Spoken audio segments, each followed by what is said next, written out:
Titre: Le voyage d'Émile Héroux dans une forêt verdoyante. Un petit oiseau nommé Émile avait l'habitude de voler joyeusement au-dessus des arbres. Un jour, alors qu'il cherchait des vers succulents, il s'est éloigné trop loin de son nid. En réalisant qu'il était perdu, sa petite voix cria: « Qui peut m'aider? Je veux retrouver mon chemin. » Tout en agitant ses ailes, Émile aperçut un renard rusé, nommé Roux, qui se léchait les babines près d'un ruisseau. Au début, Émile ressentit une peur instinctive. « C'est un renard. Il pourrait vouloir me manger, » pensa-t-il. Mais il décida de faire preuve de bravoure et de s'approcher. « Bonjour, monsieur Renard, » dit Émile avec hésitation. « Je suis Émile, un oiseau perdu. Pourriez-vous m'aider à retrouver mon nid ?» Roux leva la tête, surpris par la demande de l'oiseau. « Pourquoi devrais-je t'aider, petit oiseau? Je pourrais te considérer comme un bon déjeuner, » rétorqua-t-il en souriant. Percé par sa détresse, Émile répondit: « Je comprends ta méfiance, mais si tu m'aides, je te promets de t'aider à trouver des fruits délicieux à l'avenir. Ensemble, nous pourrions nous apporter beaucoup l'un à l'autre. » Après un moment de réflexion, Roux, amusé par l'idée d'un échange, accepta. « Très bien, Émile, je t'aiderai. Mais si je t'attrape, ne dis pas que je ne t'ai pas prévenu. » Ils commencèrent donc leur aventure. Roux, agile et rusé, utilisait son sens de l'orientation pour naviguer à travers la forêt, tandis qu'Émile, avec sa vue perçante, repérait les éléments familiers de son chemin. Ensemble, ils traversèrent ruisseaux et collines, créant des liens inattendus. Au cours de leur voyage, Émile demanda: « Roux, pourquoi es-tu si solitaire? Ne souhaites-tu pas t'amuser avec d'autres animaux ?» Le renard soupira et répondit: « Je crains de ne pas être bienvenu. Les autres animaux me voient comme un prédateur. » Émile comprit alors que chaque créature avait ses propres défis. Il décida d'encourager Roux à s'ouvrir aux autres. « Peut-être que si tu étais amical et que tu montrais aux autres que tu veux être leur ami, ils te verraient différemment. » Roux prit les paroles d'Émile à cœur. Ils rencontrèrent des écureuils et des lapins sur leur chemin. Roux fit un effort pour être amical, partageant des histoires drôles avec eux. Émile, de son côté, chantait des chansons joyeuses qui égayaient l'atmosphère. Après plusieurs heures d'exploration, Émile remarqua une vieille branche tordue, empreinte de souvenirs. « C'est par ici, Roux. Mon nid est tout près, » s'écria-t-il avec joie. Finalement, ils arrivèrent à destination, et Émile, rempli de gratitude, remercia Roux pour toute l'aide. « Tu es un ami précieux. Même un renard peut être un bon compagnon. » Roux, touché, répondit: « Merci, Émile. J'ai appris que l'amitié n'a pas de frontières, même entre un oiseau et un renard. Je vais essayer de me faire des amis à l'avenir. » Et c'est ainsi qu'Émile et Roux devinrent des amis inséparables, prouvant à tous dans la forêt que la véritable amitié peut surmonter toutes les barrières et que parfois, les alliances les plus inattendues peuvent apporter les plus grandes leçons. Leçons de vie. Même ceux qui semblent différents peuvent devenir d'excellents amis si l'on fait preuve d'ouverture et de bienveillance. Titre: Le coffre des héros oubliés. Il était une fois un jeune garçon nommé Lucas, qui passait ses vacances d'été chez ses grands-parents dans un petit village pittoresque. Un jour, alors qu'il explorait le grenier poussiéreux, il tomba sur un vieux coffre en bois sculpté, couvert de toiles d'araignée. Intrigué, Lucas réussit à ouvrir le coffre et découvrit qu'il était rempli de lettres jaunies par le temps. Les lettres étaient écrites par des ancêtres de Lucas, des membres de sa famille qui avaient vécu des aventures incroyables. Dans ces écrits, il découvrit l'histoire d'une lignée de héros oubliés qui avaient sauvé leur village à de nombreuses reprises. L'une des lettres parlait d'un ancêtre nommé Émile, un jeune homme courageux qui avait combattu un dragon pour protéger les habitants de son village. Une autre lettre racontait comment Margot, une femme intrépide, avait bravé une tempête pour ramener des provisions aux villageois affamés.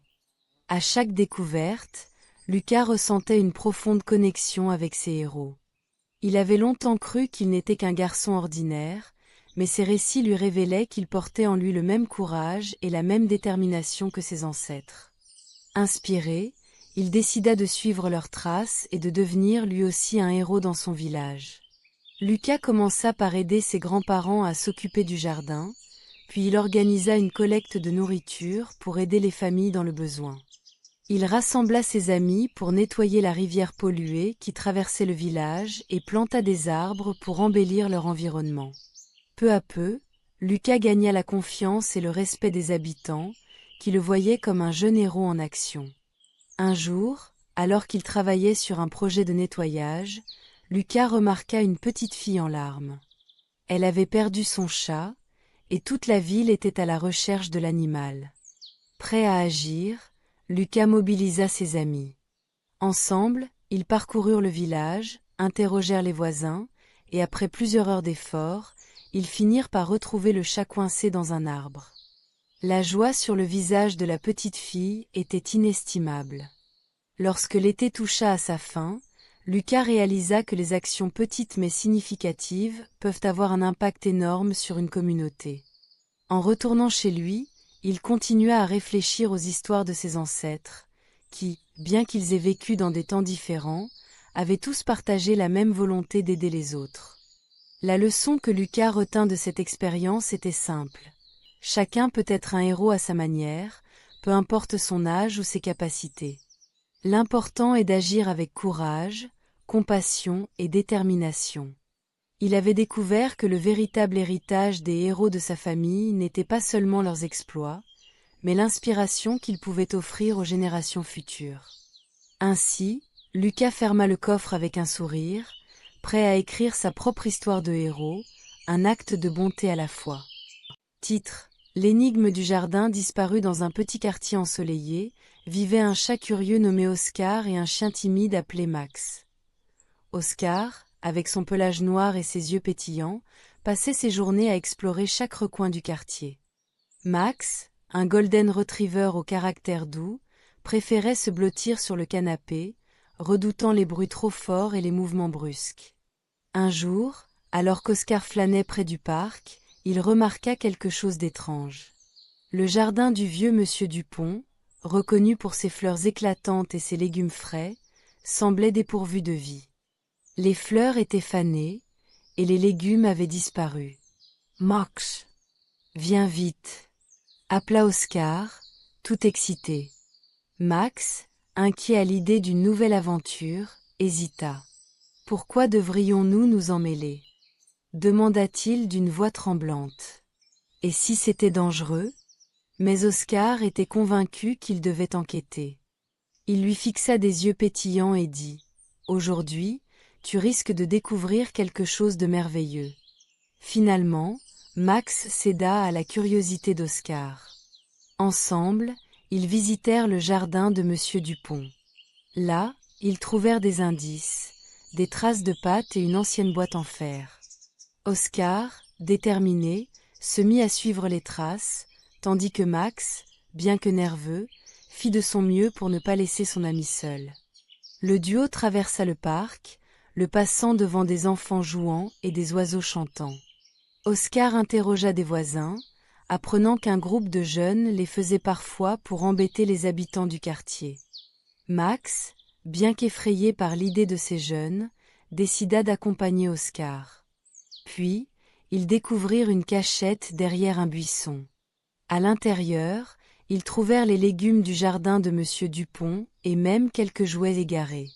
Mais il ne s'agissait pas de simples voleurs. C'étaient des enfants du quartier qui, par leur propre façon, essayaient de prolonger leur propre jeu en empruntant les choses. Ils n'avaient pas compris que cela nuisait à leurs voisins. Oscar et Max prirent leur courage à deux mains et allèrent parler aux enfants. Max, encourageant Oscar de sa présence, prit la parole avec une voix douce. « Vous savez, Monsieur Dupont s'inquiète de son jardin. Les légumes et les fleurs sont très importants pour lui. » Les enfants, réalisant leurs erreurs, s'excusèrent et promirent de réparer les dégâts. Ils aidèrent à ramener les légumes et à redonner vie au jardin en plantant de nouvelles fleurs et en arrosant les plantes. Cette expérience soudait l'amitié entre Oscar et Max. Max, grâce à cette aventure, devint plus confiant et apprit qu'il pouvait s'exprimer, même quand il avait peur. Oscar, quant à lui, comprit que l'exploration était plus enrichissante quand on avait un ami à ses côtés. Le jardin de Monsieur Dupont, revitalisé par l'effort collectif, devint le symbole de l'amitié et de l'entraide dans le quartier. Ensemble, ils avaient appris que la compréhension et la communication pouvaient résoudre bien des mystères. Leçon de vie.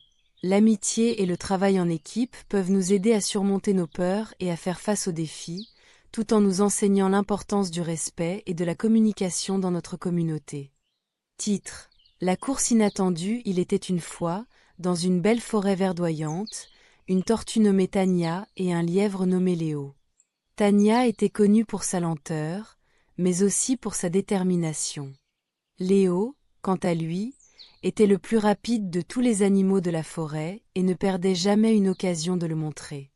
Un jour, alors qu'ils se croisaient près d'un ruisseau, Tania, avec une lueur de défi dans les yeux, s'approcha de Léo. « Léo, dit-elle avec courage, je te défie à une course. Je veux prouver que la persévérance l'emporte sur la vitesse. » Léo éclata de rire. Une tortue qui me défie? C'est la blague du siècle. Je vais te battre les doigts dans le nez. Malgré ses moqueries, il accepta le défi, amusé à l'idée de rendre la course intéressante. Les autres animaux de la forêt furent prévenus et se rassemblèrent pour assister à la course. Chouettes, renards et oiseaux se postèrent le long du chemin, impatients de voir ce qui allait se passer. Le jour de la course, Tania et Léo se mirent en position. Un vieux hibou, respecté par tous, se proposa de faire le départ. « Prêt? À vos marques? Partez !» cria le hibou. Au signal, Léo s'élança à pleine vitesse, tandis que Tania avançait lentement mais sûrement, se concentrant sur chaque pas. Léo, voyant qu'il avait une avance considérable, décida de ralentir. Il se dit qu'il pouvait s'accorder un petit repos. Un petit somme ne fera pas de mal, pensa-t-il, alors qu'il s'allongeait sous un arbre pour profiter du soleil. Pendant ce temps, Tania continuait à avancer. En effet, même si elle n'était pas rapide, sa concentration et sa persévérance lui permettaient de faire des progrès réguliers. Les enfants des autres animaux l'encourageaient. « Vas-y Tania. Continue, tu peux le faire. » Alors que Tania approchait de la ligne d'arrivée, Léo, réveillé par les cris de la foule, se mit à bondir pour rattraper son retard. Il courut aussi vite qu'il le put, mais il était déjà trop tard. Juste avant qu'il ne franchisse la ligne d'arrivée, Tania, avec un dernier effort, parvint à se glisser devant et gagna la course. La forêt éclata de joie. Les animaux félicitèrent Tania pour sa détermination et sa ténacité. Léo, un peu déçu et honteux, s'approcha de Tania. « Bravo, Tania. Tu as prouvé que la persévérance peut l'emporter sur la vitesse. Je vais apprendre de cette leçon. » Tania, souriante et heureuse, lui répondit « Merci, Léo. La vitesse est impressionnante, mais sans détermination, on peut parfois perdre des occasions précieuses. » La morale de cette histoire est claire. La persévérance et la détermination peuvent surmonter bien des obstacles, même ceux qui semblent insurmontables. Que vous soyez rapide comme le lièvre ou lent comme la tortue, ce qui compte, c'est de ne jamais abandonner et de croire en soi. Titre: Les vœux énigmiques de Luna et Noirette. Il était une fois, dans un petit village entouré de forêts enchantées, une fillette nommée Luna. Luna était connue pour sa curiosité insatiable et son amour des contes de fées. Un jour, alors qu'elle se promenait près d'un vieux chêne, elle aperçut un chat noir mystérieux aux yeux brillants comme des étoiles. La créature l'observait avec une sagesse millénaire. « Bonjour, petite, » miaula le chat. « Je suis Noirette, le gardien des vœux. Si tu le souhaites, je peux exaucer un vœu. » Le cœur de Luna se mit à battre plus fort. Elle rêvait d'aventures extraordinaires et de trésors magiques. Elle demanda à Noirette d'être capable de voler. En un clin d'œil, elle se retrouva dans les airs, survolant le village avec des rires de joie. Cependant, à peine eut-elle savouré cette nouvelle liberté qu'une énigme apparut devant elle, flottant dans les airs. Pour garder ce vœu, dis-moi, quelle est la clé qui ouvre toutes les portes, mais n'en ferme aucune? Luna reflexit intensement. Elle se souvint d'un étrange livre qu'elle avait lu sur les mots. Elle sourit et répondit, la réponse est la clé du savoir. Correct. Exclama Noirette. Ton souhait est réalisé, mais n'oublie jamais que chaque cadeau vient avec une responsabilité. Enchantée mais perplexe, Luna en fit un deuxième. Elle souhaita que son village soit immergé dans les couleurs les plus éclatantes. Une vague de magie transforma chaque maison, chaque mur, en une palette vibrante de teintes. Pourtant, une nouvelle énigme apparut. Qu'est-ce qui est fragile comme un œuf, mais peut briser des murs? Luna pensa à tout ce qui l'entourait. Elle se rappela un dicton que sa grand-mère lui avait souvent répété. Les mots peuvent être les plus puissants des outils. Elle répondit, la parole. Bien joué, jeune fille. Fit Noirette d'un air satisfait. Les mots peuvent construire des ponts ou ériger des murs. Souviens-toi d'utiliser ton pouvoir avec sagesse. À chaque vœu qu'elle formulait, Luna devait résoudre une nouvelle énigme. Elle souhaita comprendre le langage des animaux, elle souhaita pouvoir parler aux plantes, et à chaque fois une énigme apparaissait, lui enseignant une nouvelle leçon précieuse. Au fil de ses aventures, elle réalisa que ses souhaits avaient des conséquences. Elle apprit que le vol ne signifiait pas échapper à ses responsabilités, que la beauté extérieure ne remplaçait pas le bonheur intérieur, et que la compréhension des autres nécessitait une écoute attentive. Finalement, après avoir appris de nombreuses leçons, Luna se rendit compte qu'elle n'avait plus besoin de vœux magiques. Les plus grands trésors de la vie venaient de l'intérieur, le courage, l'empathie et la sagesse. Avec un sourire, elle remercia Noirette. « Je souhaite rendre mes talents utiles aux autres, sans vœux magiques, déclara-t-elle. Le chat noir hocha la tête. Une décision sage, Luna. La véritable magie réside dans le cœur. Que ta vie soit une belle aventure, pleine de partage et d'apprentissage. Et c'est ainsi que Luna devint une jeune fille pleine de lumière, utilisant ses connaissances et son amour des enfants afin d'apporter joie et magie dans la vie de chacun, tout en gardant en mémoire les leçons de Noirette. Leçon de vie. La véritable magie ne réside pas dans les vœux exaucés, mais dans la manière dont nous choisissons de vivre chaque instant, d'apprendre et de partager avec les autres. Titre. Le miroir des murmures. Il était une fois dans un petit village encadré par une forêt enchantée, une petite fille nommée Lila. Lila était curieuse et pleine d'imagination. Un jour, en explorant le grenier de sa grand-mère, elle découvrit un ancien miroir couvert de poussière. En le nettoyant, elle remarqua que le reflet dans le miroir était différent. Les couleurs brillaient et semblaient bouger. Intriguée, Lila murmura « Que ferais-je si je pouvais parler aux animaux ?» À cet instant, une lumière éclatante émana du miroir, et elle se retrouva transportée dans la forêt enchantée. Émerveillée, elle vit des animaux de toutes sortes. Un lapin aux grandes oreilles s'approcha d'elle, et à sa grande surprise, il lui parla. « Bonjour, Lila.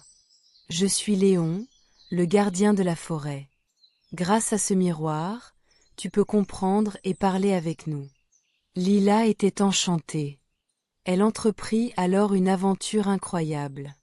Avec Léon, elle rencontra une chouette sage nommée Héloïse, qui lui parla des secrets de la forêt, des plantes médicinales et des étoiles.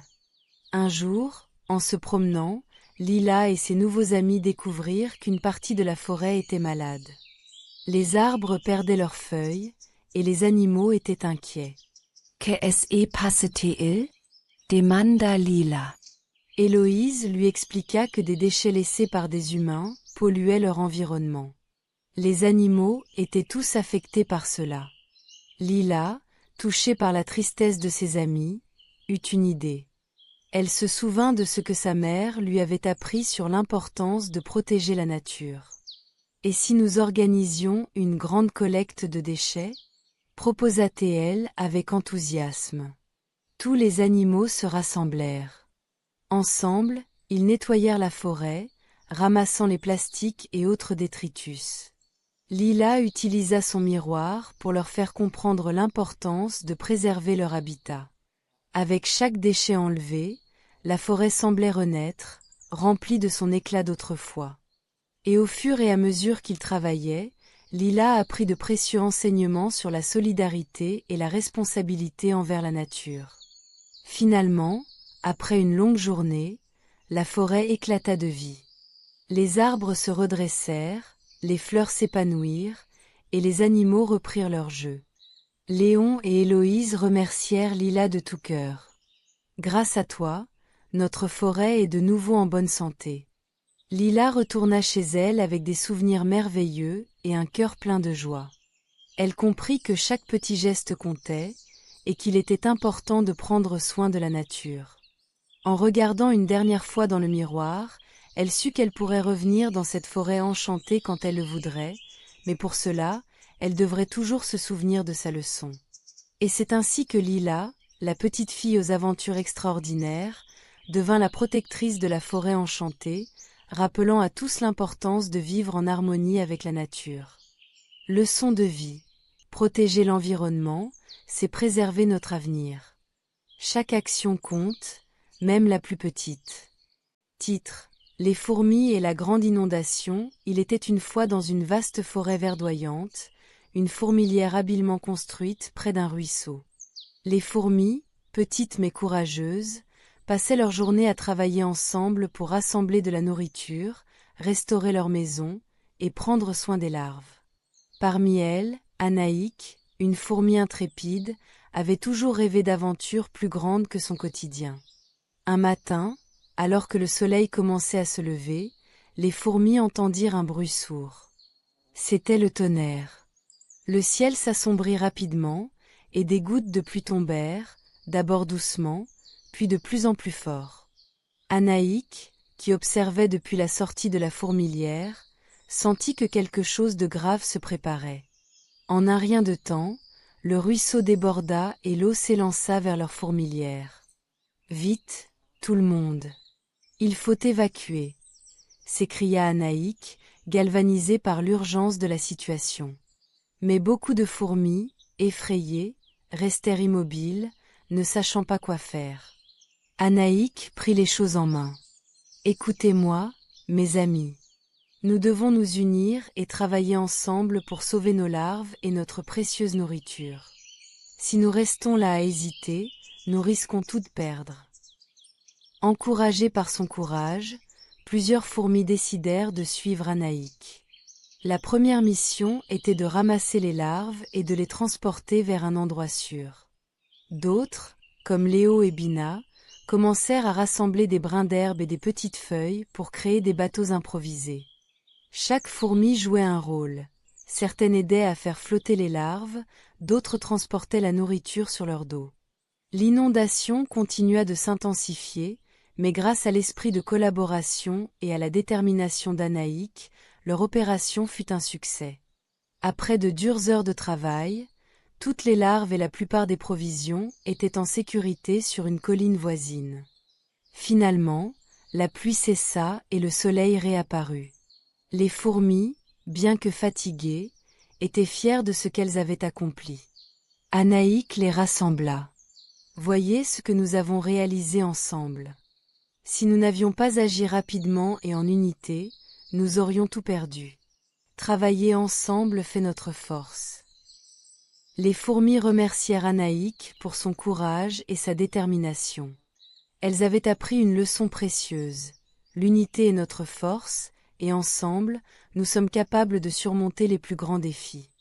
À partir de ce jour, les fourmis restèrent soudées, prêtes à affronter les tempêtes et les inondations qui pourraient survenir à l'avenir, sachant que le travail d'équipe peut mener à l'accomplissement de grandes choses. Moralité. Dans les moments difficiles, l'unité et la coopération sont essentielles pour surmonter les défis de la vie. Titre. La bouteille magique et la tortue sage. Il était une fois une petite fille nommée Clara, qui adorait se promener sur la plage. Un jour, alors qu'elle jouait dans le sable doré, elle remarqua une bouteille en plastique échouée sur le rivage. Intriguée, elle s'approcha, et en l'examinant de plus près, elle aperçut un message à l'intérieur. Elle tenta de l'ouvrir, mais la bouteille était bien scellée. Alors qu'elle se grattait la tête, une douce voix vint à elle. « Pourquoi es-tu si perplexe, petite ?» Clara se retourna et découvrit une tortue majestueuse qui sortait doucement de l'eau. Sa carapace était ornée de magnifiques teintes vertes et brunes. « Je suis Tortuga, la gardienne de l'océan, » dit la tortue avec un sourire bienveillant. « Si tu veux, je peux t'aider à comprendre ce que cache cette bouteille. Suis-moi. » Clara, émerveillée, accepta avec enthousiasme. Ensemble, elles plongèrent dans les profondeurs de l'océan. En un clin d'œil, elles se retrouvèrent dans un monde sous-marin féerique, rempli de poissons colorés, de coraux vibrants et de rayons de lumière filtrant à travers l'eau. Mais à mesure qu'elles avançaient, Clara remarqua quelque chose de préoccupant. Des déchets flottants, des plastiques et d'autres détritus, étaient éparpillés partout. Tortuga s'arrêta et expliqua. Chaque année, des millions de tonnes de plastique finissent dans l'océan. Cela nuit non seulement aux poissons et aux plantes marines, mais cela affecte aussi toute la chaîne de vie, y compris les humains. Clara, les larmes aux yeux, observa une tortue prise au piège dans un filet de plastique. « Que pouvons-nous faire ?» demanda-t-elle désespérément. « Nous pouvons faire beaucoup. » Respondit Tortuga. Chaque petit geste compte. Si chaque personne prenait soin de ne pas jeter de déchets sur la plage et recycler correctement, nous pourrions sauver notre océan. Ensemble, elles aidèrent la tortue piégée à se libérer, enlevant le plastique qui l'embarrassait. Clara se sentit brave et déterminée. « Je promets d'en parler à mes amis et ma famille. » Après cette aventure enrichissante, Tortuga ramena Clara à la plage. Avant de la quitter, elle lui dit « N'oublie jamais, Clara. Les océans sont notre trésor commun. Si nous voulons qu'ils restent éblouissants et sains, nous devons tous prendre soin d'eux. » Clara hocha la tête, remplie de détermination. À partir de ce jour, elle devint une véritable défenseuse de l'océan. Elle organisa des nettoyages de plage avec ses amis et partagea son histoire dans sa classe. La petite fille avait compris que chacun, même à son échelle, avait le pouvoir de faire une différence. Et c'était ainsi que Clara, avec l'aide de sa nouvelle amie Tortuga, apprit que l'aventure pour protéger notre planète ne faisait que commencer. Leçon de vie, même les plus petits gestes peuvent avoir un impact immense. Prenons soin de notre environnement pour préserver la beauté de notre monde. Titre: Le club des gardiens de la planète dans un petit village ensoleillé. Un groupe d'enfants de l'école primaire s'ennuyait pendant la récréation. Un jour, en jouant près du ruisseau qui traversait le parc, ils remarquèrent que des déchets s'accumulaient sur ses rives. Le paysage joli se transforma en une décharge peu accueillante. Chloé, la plus imaginative du groupe, eut alors une idée brillante. Et si nous formions un club secret, les gardiens de la planète, pour nettoyer notre quartier? Proposa-t-elle avec des étoiles dans les yeux. Ses amis, Lucas, Mia et Tom, acquirent rapidement la même excitation, et ils firent un pacte pour se retrouver chaque samedi matin, à l'abri des regards des adultes, pour leurs actions secrètes. Le premier week-end, armés de gants et de sacs en plastique, ils se répartirent les tâches. Chloé et Mia se chargèrent du ruisseau, tandis que Lucas et Tom s'attaquèrent au parc.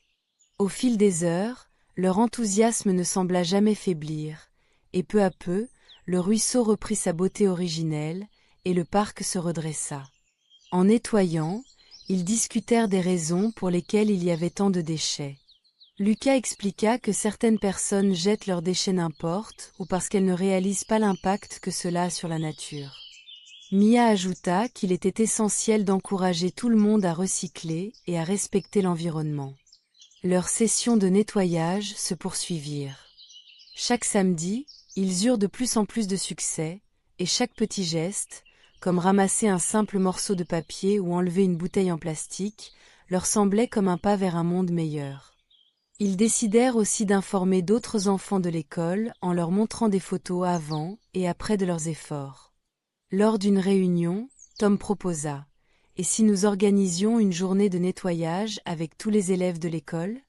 Nous pourrions parler de l'importance de garder notre planète propre et apprendre des choses sur le recyclage et le respect de la nature. » Les autres enfants approuvèrent, et ils se mirent au travail pour préparer cet événement.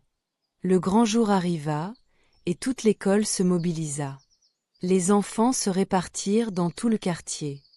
Les parents, impressionnés par leur enthousiasme, se joignirent également à eux pour donner un coup de main. La journée fut joyeuse, pleine de rires et de solidarité, et tout le monde put constater les progrès réalisés ensemble. À la fin de la journée, lorsque le quartier brillait de propreté, les enfants se réunirent autour de Chloé pour partager leurs expériences. Ils réalisèrent que chaque petit geste, même le plus petit, pouvait avoir un impact énorme. Chloé leur lança un grand sourire et dit « Grâce à nous, notre quartier est plus beau et nous avons sensibilisé les autres à l'importance de prendre soin de notre planète. » Ainsi, le club des gardiens de la planète devint célèbre dans leur école et inspirait d'autres enfants à créer des clubs similaires dans leur propre quartier. Chloé, Lucas, Mia et Tom avaient non seulement nettoyé leur environnement, mais ils avaient aussi semé les graines du changement. Leçon de vie. Parfois, des actions simples, réalisées avec détermination et en équipe, peuvent transformer notre monde et inspirer les autres à agir pour un avenir meilleur. Chaque geste compte, et ensemble, nous avons le pouvoir de sauver notre planète. Titre : Le petit génie de Verdoville. Dans le village de Verdoville, un jeune garçon nommé Léo était connu pour sa curiosité et son amour de la science. Chaque jour, il se rendait à l'école avec une nouvelle invention dans son sac à dos, que ce soit un robot en ferraille ou un filtre à eau artisanal. Mais un jour, Léo eut une idée qui allait changer le visage de son village à jamais: construire une machine pour transformer les déchets en énergie. Léo passa des semaines dans son garage, rassemblant des morceaux de métal, des vieux appareils électroménagers et des déchets organiques. Il lut des livres sur l'énergie renouvelable et esquissa des plans pendant des nuits entières. Enfin, il réussit à assembler sa machine, qu'il appela éco-générateur. Son rêve était de créer une source d'énergie propre pour éclairer les maisons de Verdoville en utilisant simplement les déchets. Le jour de la démonstration, tout le village se rassembla avec impatience. Léo alluma sa machine, avec un bruit mécanique impressionnant, elle se mit à fonctionner. Les premiers rayons lumineux apparurent et éclairèrent la place du village, provoquant des cris d'émerveillement. Cependant, très vite, des effets inattendus commencèrent à se produire. La machine, alimentée par des déchets ménagers, produisait non seulement de l'énergie, mais aussi une étrange vapeur colorée qui commença à se répandre dans le village. Cette vapeur avait des effets étranges sur les habitants. Les poules se mirent à pondre des œufs géants, les fleurs commencèrent à chanter, et même le vieux Pierre, connu pour son caractère renfrogné, se mit à danser dans les rues. Au début, les habitants de Verdoville étaient ravis de ces changements étranges. Le marché se remplissait de produits insolites et l'ambiance était festive. Mais rapidement, les effets déjantés commencèrent à poser problème. Les œufs géants attiraient les renards et autres prédateurs, et la chanteuse florale perturbait le sommeil des villageois. En plus, la vapeur teintait les murs des maisons en des couleurs si vives et déroutantes qu'aucun habitant ne pouvait supporter de vivre dans cette atmosphère. Léo se rendit compte que son invention, censée améliorer la vie du village, avait semé le chaos. Décidé à réparer son erreur, il se mit au travail. Avec l'aide des villageois, il commença à expérimenter pour réduire les effets de la vapeur. Ensemble, ils ajoutèrent des filtres et des ventilateurs, faisant travailler la machine de manière plus équilibrée. Après plusieurs essais et erreurs, ils parvinrent à transformer l'écogénérateur en un appareil qui non seulement produisait de l'énergie sans effet secondaire, mais aussi recyclait efficacement les déchets, rendant le village encore plus propre. Les habitants remercièrent Léo pour ses efforts et travaillèrent ensemble pour un meilleur avenir. La leçon que Léo apprit ce jour-là ne fut pas simplement d'être un bon inventeur, mais aussi l'importance de collaborer avec les autres et de considérer les conséquences de ses actions. Il comprit que l'innovation ne doit pas se faire au détriment de l'harmonie sociale. Et ainsi, Verdoville retrouva son calme, et Léo devint un véritable héros, non seulement pour sa machine, mais pour son esprit d'équipe et sa détermination à corriger ses erreurs. Son histoire demeura dans les mémoires, inspirant les futures générations à rêver, à innover, mais surtout à respecter la communauté et l'équilibre de la nature. L'abeille espiègle et le jardin enchanté. Il était une fois, dans un coin ensoleillé d'une prairie, une abeille espiègle nommée Buzy. Avec son pelage rayé et ses petites ailes bourdonnantes, Buzy adorait voler de fleur en fleur, butinant le nectar tout en racontant des histoires à ses amis, les coccinelles, les papillons et même les grenouilles. Un jour, alors qu'elle voltigeait joyeusement, Buzy remarqua que de moins en moins de fleurs s'épanouissaient autour d'elle. Intriguée et un peu inquiète, elle décida de réunir ses amis sous le vieux chêne qui se tenait au centre de la prairie. « Écoutez-moi, mes amis !» s'exclama Buzy en se posant sur une feuille. « Les fleurs disparaissent et je crains que notre monde ne devienne triste si nous n'agissons pas. » Les coccinelles échangèrent des regards perplexes, tandis que les papillons, avec leurs ailes colorées, se posèrent nonchalamment en attendant la suite. « Sans fleurs, où allons-nous trouver notre nourriture ?» continua Buzy. « Et sans elles, les oiseaux n'auront pas de graines, les autres insectes seront perdus, et notre belle prairie perdra sa magie. » Buzy utilisa son imagination débordante pour décrire un avenir dystopique. Des paysages ternes sans couleurs éclatantes, où les abeilles, affamées et tristes, ne pourraient plus raconter d'histoire. Ses amis, touchés par ces mots, commencèrent à réaliser la gravité de la situation. « Et si nous plantions un jardin ensemble ?» proposa une petite coccinelle, ses yeux brillants d'excitation. « Un jardin rempli de fleurs, de couleurs et de vie. » Buzy, enjoué, bomba le torse. « Oui, plantons un jardin enchanté. Nous pourrions en faire un endroit où chaque insecte peut venir se nourrir et se rassembler. » Tous ensemble, ils se mirent à planifier. Ils rassemblèrent des graines, trouvées ici et là, dans les poches et sous les feuilles. Le lendemain au matin, le groupe se mit au travail. Ils creusèrent des trous, plantèrent des graines et arrosèrent le sol avec enthousiasme. Chaque ami avait un rôle à jouer. Les coccinelles gardaient les insectes indésirables à l'écart, tandis que les papillons apportaient de la lumière et de la joie avec leur danse aérienne. Les semaines passèrent, et bientôt, le jardin prit vie, éclosant en un véritable arc-en-ciel de fleurs. Les roses, les tournesols et les lavandes dansaient au gré du vent, attirant non seulement des abeilles comme Buzy, mais aussi des oiseaux chanteurs et des écureuils curieux. Buzy et ses amis réalisèrent alors qu'en travaillant ensemble, ils avaient transformé leur petite prairie, lui redonnant sa beauté perdue. La joie et la solidarité étaient aussi nourrissantes que le nectar des fleurs elles-mêmes. Un jour, en se rassemblant autour du jardin flamboyant, Buzy leur dit « Regardez ce que nous avons accompli ensemble. Chaque petite action compte. Si nous prenons soin de la terre, elle nous le rendra toujours. » Et c'est ainsi qu'ils comprirent une leçon précieuse. Le vrai pouvoir réside dans l'unité et l'amour pour la nature. Ensemble, ils avaient non seulement sauvé leur monde, mais aussi créé un lieu où chacun pouvait s'épanouir. Et depuis ce jour, les fleurs ne cessèrent jamais d'éclore, surtout grâce à l'amitié et aux efforts de Buzy et de ses amis qui, ensemble, avaient cultivé bien plus qu'un jardin. Moralité: avec l'unité et la bienveillance, nous pouvons préserver notre environnement pour les générations futures. Blossom Globe Showing Europe Africa. Un jour, dans une forêt verdoyante, un groupe d'animaux se réunit autour d'un vieux chêne majestueux. Ce n'était pas un chêne ordinaire. C'était un arbre magique, connu pour exaucer un vœu à ceux qui avaient un cœur pur. Les animaux, comprenant que leur habitat souffrait de la déforestation et du changement climatique, décidèrent de faire un vœu pour l'avenir de leur forêt. Le sage hibou, nommé Nimbus, proposa d'organiser un rassemblement afin de discuter de ce qu'ils allaient demander. Le renard agile, la tortue sage, le lapin joueur et bien d'autres animaux se réunirent autour de lui.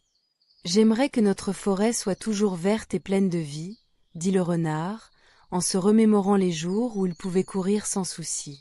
« Et moi, je veux que chaque animal ait un endroit sûr où vivre, » ajouta la tortue. Le lapin sauta d'excitation. « Que diriez-vous de planter des arbres pour aider notre forêt ?» Les animaux se regardèrent, intrigués. Pourquoi ne pas faire un vœu qui les inciterait à agir eux-mêmes? Ils convinrent qu'ils devaient se concentrer sur un vœu qui les engagerait à prendre soin de leur habitat. Lorsqu'ils se rendirent devant l'arbre magique, Nimbus leva ses ailes et dit « Ô grand arbre, nous vous demandons de nous donner le pouvoir et la motivation de planter des arbres et de restaurer notre forêt pour les générations futures. Que notre travail collectif transforme notre habitat et lui redonne vie. » Un doux vent souffla à travers les feuilles de l'arbre, et soudain, des graines tombèrent autour d'eux et se mirent à germer instantanément. Les animaux, émerveillés, commencèrent à planter ces nouvelles pousses avec enthousiasme. Ils travaillèrent ensemble jour après jour. Le renard et le lapin creusaient des trous, tandis que la tortue apportait de l'eau. Les oiseaux chantaient et aidaient à disperser les graines. Chaque trottoir de la forêt brillante se remplissait de jeunes arbres, et avec le temps, la forêt reprit vie. Après plusieurs mois, la forêt était de nouveau luxuriante, remplie d'arbres majestueux, de fleurs colorées et d'animaux heureux. Les animaux réalisèrent que leur action collective avait non seulement restauré leur environnement, mais que chacun avait un rôle précieux à jouer. En regardant leur œuvre, Nimbus, le hibou, dit « Votre vœu n'était pas seulement un souhait, mais une promesse de prendre soin de votre maison. Souvenez-vous, les petits gestes de chacun peuvent mener à de grands changements. » Les animaux remercièrent l'arbre magique pour les avoir inspirés à agir et prirent la décision de continuer à protéger et à embellir leur forêt. Leçon de vie. Parfois, les grands changements commencent par de petites actions. En unissant nos forces et en agissant ensemble, nous pouvons faire une différence significative pour notre monde. Titre: Le petit nuage et la quête des couleurs. Un jour, dans le grand ciel bleu, vivait un petit nuage nommé Nimbus. Nimbus était un nuage doux et duveteux, mais il avait un rêve, devenir un arc-en-ciel, comme ceux qu'il voyait après les pluies. Les arcs-en-ciel illuminaient le ciel de leurs couleurs éclatantes, et Nimbus en était fasciné. Malheureusement, lui ne possédait qu'une couleur, le blanc. Un matin, Nimbus décida qu'il était temps de partir à l'aventure pour trouver les couleurs qui lui manquaient. « Je veux être un beau arc-en-ciel », s'écria-t-il en flottant joyeusement dans le ciel. Il débuta son voyage en rencontrant son ami le soleil, qui brillait de toute sa splendeur. « Bonjour, Nimbus. Pourquoi as-tu l'air si sérieux ?» demanda le soleil. « Bonjour, soleil. Je voudrais devenir un arc-en-ciel, mais je n'ai pas assez de couleurs. Peux-tu m'aider ?» répondit Nimbus avec espoir. Le soleil lui sourit et dit « Suis-moi, petit nuage. Je vais te montrer la première couleur. » Nimbus suivit le soleil jusqu'à une magnifique fleur rouge qui poussait dans un jardin. La fleur semblait tellement heureuse et éclatante. « Voilà ta première couleur, le rouge !» s'exclama le soleil. Nimbus recueillit la couleur rouge, la faisant s'infiltrer dans sa pelure douce. Ravi, il poursuivit son voyage. Ensuite, il vola au-dessus d'un lac où il aperçut des poissons aux écailles jaunes scintillantes. « Regarde, Nimbus, ta tache jaune t'attend là-bas, » dit le soleil. Nimbus s'approcha des poissons et leur demanda « Puis-je prendre un peu de votre couleur jaune ?» Les poissons, amusés, acceptèrent à condition de jouer à un petit jeu. Ils voulaient que Nimbus les fasse rire en racontant une blague. Nimbus, qui adorait faire rire ses amis, savait juste quoi dire et les poissons rirent à gorge déployée. En échange, Nimbus emporta la couleur jaune. Maintenant, il avait le rouge et le jaune, mais il lui manquait encore beaucoup de couleurs. Nimbus se dirigera vers une belle forêt, où il rencontra des papillons aux ailes d'un bleu éclatant. Avec un soupçon d'hésitation, Nimbus leur demanda s'ils pouvaient partager leurs couleurs. Les papillons, charmés par la curiosité de Nimbus, acceptèrent à condition qu'ils volent ensemble un moment. Nimbus s'amusa tellement à voler avec eux qu'il ne réalisa même pas qu'il avait maintenant une belle teinte bleue. Puis, il rejoignit une colline où poussait une vigne aux raisins violets. « Quelle belle couleur !» s'écria Nimbus. Il s'approcha prudemment et demanda aux raisins. « Puis-je obtenir un peu de votre couleur ?» Les raisins, enjoués, lui proposèrent un jeu de cache-cache. Nimbus accepta. Après avoir joué, il réussit à capturer la couleur violette. Heureux et maintenant paré de 4 magnifiques couleurs, Nimbus se rendit compte qu'il ne lui manquait qu'une seule touche, le vert. Il se mit donc en quête d'une dernière couleur. En survolant un champ, il aperçut un immense arbre majestueux. En se posant sur une de ses feuilles, il murmura « Êtes-vous en mesure de partager votre couleur verte ?» L'arbre, sage et ancien, répondit « Oui, jeune nuage, je partage ma couleur avec ceux qui respectent et protègent la nature. Prends soin comme je le fais. » Nimbus promit de toujours prendre soin de l'environnement et en échange, l'arbre lui donna sa couleur verte. Avec toutes ces nouvelles couleurs, le rouge, le jaune, le bleu, le violet et le vert, Nimbus pouvait enfin réaliser son rêve. Il se mit à pleuvoir légèrement, et lorsqu'il se mêla aux gouttes de pluie, il devint un magnifique arc-en-ciel, brillant dans le ciel et apportant de la joie à tous ceux qui levaient les yeux. En repensant à son voyage, Nimbus comprit une précieuse leçon. La beauté ne vient pas seulement des couleurs, mais aussi des moments partagés et du respect de la nature. Désormais, il serait non seulement un arc-en-ciel éclatant, mais aussi un gardien de la beauté autour de lui. Et ainsi, Nimbus, le nuage qui rêvait d'être un arc-en-ciel, devint un symbole d'amitié, de joie et de respect pour notre belle planète. Titre: Le royaume des livres magiques. Un jour, dans une petite ville tranquille, un jeune garçon nommé Lucas passait l'après-midi à explorer la vieille bibliothèque de son quartier. En feuilletant des livres poussiéreux, il découvrit une porte en bois ornée de motifs complexes, cachée derrière une rangée de livres. Par curiosité, il poussa la porte et, tout à coup, une lumière éblouissante l'enveloppa. Lucas se retrouva dans un monde incroyable appelé le royaume des livres magiques. Des créatures fantastiques prenaient vie autour de lui. Des dragons parlaient avec sagesse, des fées racontaient des histoires extraordinaires, et des personnages d'aventure célèbres dansaient joyeusement. Émerveillé, Lucas réalisa que chaque livre dans ce royaume avait une histoire à raconter et que les personnages avaient besoin de lui pour vivre. En explorant davantage, il croisa un vieux sage, un hibou nommé Ordon, qui lui expliqua que le royaume était en danger. Une sorcière, jalouse de la magie des livres, avait décidé de voler les histoires pour les emprisonner et les transformer en ombres sans vie. Lucas, bien qu'effrayé, comprit qu'il devait aider les personnages emblématiques de ces récits. Avec l'aide d'Ordon, Lucas entreprit un voyage à travers les différents genres littéraires. Il escalada des montagnes dans un roman d'aventure, navigua sur des mers tumultueuses à travers un conte de pirates et pénétra dans un monde fantastique peuplé de créatures enchantées. À chaque étape, il apprenait une leçon de vie essentielle: le courage, l'amitié, le respect des différences et la puissance de l'imagination. Finalement, ils affrontèrent la sorcière dans un champ de livres volants.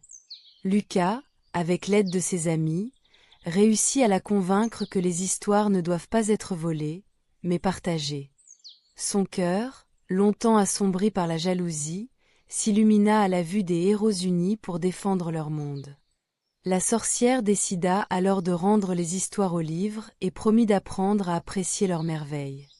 À la fin de sa quête, Lucas réalisa que chaque livre lui avait apporté une leçon précieuse. En passant à travers la porte magique, il retourna à la bibliothèque avec un cœur plein d'histoires. Il comprit que les livres n'étaient pas seulement faits pour être lus, mais pour vivre et ressentir. En sortant de la bibliothèque, Lucas était décidé à partager son aventure avec ses amis. Il chuchota doucement au vent, « Dans chaque livre se cache un monde qui n'attend que nous. N'ayons jamais peur de l'imaginer. » Leçon de vie. La magie des livres réside dans leur capacité à nous faire rêver, à nous enseigner et à nous unir. Partagez vos histoires et ouvrez votre esprit à l'imagination et à l'apprentissage. Titre: La petite étoile et l'enfant triste. Il était une fois, dans un petit village niché au creux des collines, un enfant nommé Lucas. Lucas était un garçon joyeux, mais ces derniers temps, il avait perdu son sourire. Il se sentait triste et seul, car il pensait que personne ne comprenait sa mélancolie. Une nuit, alors que Lucas regardait par la fenêtre de sa chambre, il aperçut une petite étoile scintillante qui descendait lentement du ciel. Curieux, il ouvrit sa fenêtre et s'exclama: « Où vas-tu, petite étoile ?» La petite étoile, qui s'appelait Étoile, répondit d'une voix douce: « Je descends pour t'aider, Lucas. Je sais que tu es triste et je veux te montrer les merveilles de la nuit. » Intrige, Lucas accepta l'invitation di Étoile. En un clin d'œil, elle l'emmena dans un voyage magique à travers le ciel nocturne. Ils commencèrent par survoler les forêts illuminées par la lumière argentée de la lune. Étoile expliqua à Lucas que les lucioles dansent la nuit pour communiquer entre elles. « Regarde comme elles scintillent. Elles créent leur propre lumière, tout comme toi, même si tu ne le sais pas encore, » dit-elle. Ensuite, ils rencontrèrent une mare où des grenouilles chantaient en chœur. Étoile expliqua que chaque chant racontait une histoire différente. Chaque créature a sa place dans ce monde, et tout le monde a des choses merveilleuses à partager, ajouta-t-elle. Lucas commença à sourire en découvrant la beauté qui l'entourait, mais sa tristesse était toujours présente. Étoile, observant son air pensif, l'emmena vers un sommet de montagne. En haut, ils purent observer un panorama incroyable. Des milliers d'étoiles brillaient dans le ciel, créant un tableau éclatant. « Regarde au-delà des étoiles, Lucas, dit Étoile. Chacune d'elles a une histoire, tout comme toi. Parfois, nous devons juste apprendre à voir et à apprécier la beauté qui nous entoure et en nous-mêmes. Même dans les moments sombres, il y a de la lumière. » Les paroles d'Étoile résonnèrent dans son cœur. Lucas réalisa que, même si sa tristesse semblait immense, il avait aussi des souvenirs joyeux et des passions. Il se mit à penser à ses amis, à ses rêves et à toutes les petites choses qui lui apportaient de la joie. Finalement, Étoile lui dit: « Souviens-toi, cher Lucas, la vie est faite de hauts et de bas. Mais c'est dans ces contrastes que nous trouvons notre force et notre lumière intérieure. N'hésite pas à chercher la beauté dans chaque journée. » À l'aube, Étoile raccompagna Lucas chez lui. Avant de s'envoler vers le ciel, elle lui laissa un dernier message. Chaque étoile qui brille dans le ciel est un rappel que même les temps difficiles passeront. N'oublie jamais de regarder vers le haut. Lucas sourit enfin, un sourire sincère et lumineux. Il comprit que ses sentiments étaient normaux, mais qu'il avait aussi le pouvoir de les transformer. À partir de ce jour, il chercha à apprécier les petites merveilles de la vie.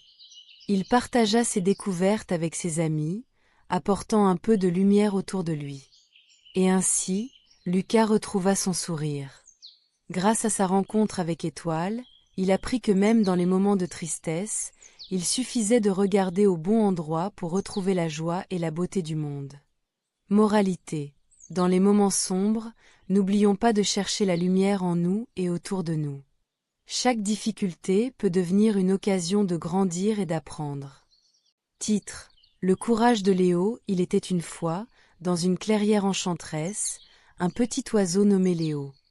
Léo était un joli oiseau bleu avec un doux plumage et des yeux brillants pleins de curiosité. Cependant, il avait une peur terrible du vide. Chaque fois qu'il devait s'envoler, son cœur battait la chamade et il hésitait à quitter la sécurité du sol. Un jour, alors qu'il chantait paisiblement sur une branche basse, Léo entendit un cri désespéré. C'était son ami, Timmy, un petit écureuil, coincé sur une branche haute d'un grand chêne. Timmy avait tenté d'atteindre une noisette, mais avait glissé et était resté bloqué, tremblant de peur. « Léo, aide-moi !» cried Timmy. J'ai vraiment besoin de toi. Léo regarda le chêne. La branche où se trouvait son ami semblait très loin. Son cœur se mit à battre encore plus vite. Il savait qu'il devait aider Timmy, mais sa peur du vide le paralysait. Cependant, en voyant les yeux pleins d'inquiétude de son ami, Léo se rendit compte qu'il devait agir. Réfléchissant un instant, il se souvint des histoires que sa mère lui racontait sur le courage. Elle lui disait souvent que le courage ne signifie pas ne pas avoir peur, mais agir malgré sa peur. Inspiré par ces mots, Léo prit une grande inspiration. À chaque battement d'aile, il répétait dans sa tête « Je suis courageux. Je vais sauver mon ami. » Avec détermination, il s'élança vers le ciel, traversant le vide, ses ailes battant avec puissance. La montée était difficile. Léo pouvait sentir son cœur battre très vite, mais il se concentra sur le cri de Timmy et sur le besoin urgent de l'aider. Lorsqu'il atteignit enfin la branche où se trouvait Timmy, il se posa avec précaution à côté de lui. « Accroche-toi à moi, Timmy. » proposa Léo. Avec un peu d'hésitation, Timmy attrapa Léo par la queue. Ensemble, ils se mirent à glisser lentement sur la branche, avant que Léo ne prenne son élan et ne descende en toute sécurité vers le sol.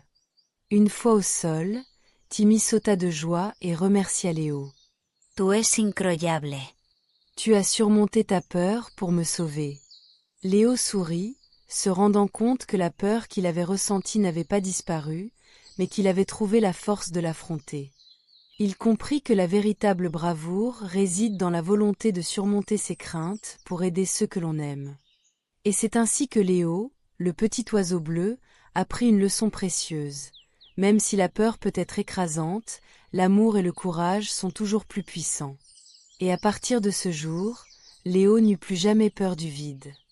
Leçon de vie, le courage n'est pas l'absence de peur, mais la capacité d'agir malgré elle. Titre: Les ombres du passé. Lors d'une chaude après-midi d'été, la famille Dupont se réunissait dans le jardin fleuri de leur maison ancestrale pour célébrer un grand anniversaire, celui de l'arrière-grand-mère Lucie, une femme pleine de sagesse. Les rires des enfants résonnaient entre les arbres, tandis que les adultes discutaient autour d'un buffet garni de délices. Tout à coup, une étrange lumière émana de l'ancêtre, un grand portrait en noir et blanc accroché au mur du salon. Intrigués, les enfants s'approchèrent. Soudain, avec un frémissement, les images prirent vie. Leur arrière-grand-mère Lucie s'éleva doucement du cadre, suivie de leurs aïeux, un groupe hétéroclite composé de paysans, d'artisans, d'artistes et de voyageurs. « Salut, mes petits enfants !» s'exclama Lucie d'une voix joyeuse. « Nous venons vous raconter nos histoires et partager des leçons du passé. » Les enfants, les yeux écarquillés, se rassemblèrent autour d'eux. Ils écoutèrent des récits captivants, chacun empreint de sagesse. Le grand-père Émile, un marin audacieux, leur parla de l'importance de la persévérance face aux tempêtes. Dans la vie, comme sur la mer, il faut savoir prendre le large, mais aussi se relever après chaque naufrage. Ensuite, la grand-tante Marguerite, une couturière, expliqua aux enfants comment la créativité pouvait transformer les difficultés en belles réalisations. Chaque tissu a une histoire, tout comme chaque défi. Ne craignez pas de coudre vos rêves ensemble, même si les morceaux semblent disparates. Enfin, le jeune artiste Henri, qui avait voyagé pour découvrir le monde, les encouragea à toujours garder un cœur ouvert. Le monde est vaste et riche d'expériences. Apprenez de chaque rencontre et partagez vos propres couleurs avec les autres. Les enfants étaient fascinés, absorbant chaque leçon avec attention. Ils réalisèrent que même s'ils appartenaient à une époque différente, les valeurs de courage, de créativité et d'ouverture étaient intemporelles. Lorsque le soleil commença à se coucher, les ancêtres, souriants, remercièrent les enfants et leur révélèrent qu'ils devaient maintenant retourner dans leur portrait. Lucie ajouta avec tendresse: « Souvenez-vous, chers enfants, que nous serons toujours avec vous, dans votre cœur et dans vos actions. » Les enfants, émus, promirent de se souvenir de chaque leçon et de faire honneur à leur héritage. Avec un dernier sourire, les ancêtres retournèrent dans le tableau, laissant derrière eux un doux parfum de fleurs. Leçons de vie. Les histoires et les leçons du passé sont des trésors qui nous guident dans notre vie. En apprenant de ceux qui nous ont précédés, nous construisons un avenir meilleur, tout en préservant notre identité. Les valeurs de courage, de créativité et d'ouverture d'esprit sont des héritages à chérir et à transmettre aux générations futures. Dans un petit village entouré de collines verdoyantes, 2 enfants, Lucas et Clara, découvraient un jour une vieille carte cachée dans le grenier de leur maison familiale. Leur père, décédé le mois précédent, avait toujours eu un goût prononcé pour l'aventure et avait souvent parlé des souvenirs enfouis dans leur passé. La carte était ornée de dessins d'arbres, de rivières et de lieux mystérieux avec des notes manuscrites qui attiraient leur curiosité. Excités, Lucas et Clara décidèrent de suivre la carte. Leur première destination était un grand chêne au bord de la rivière. En s'approchant de l'arbre, ils observèrent un vieux tronc creux.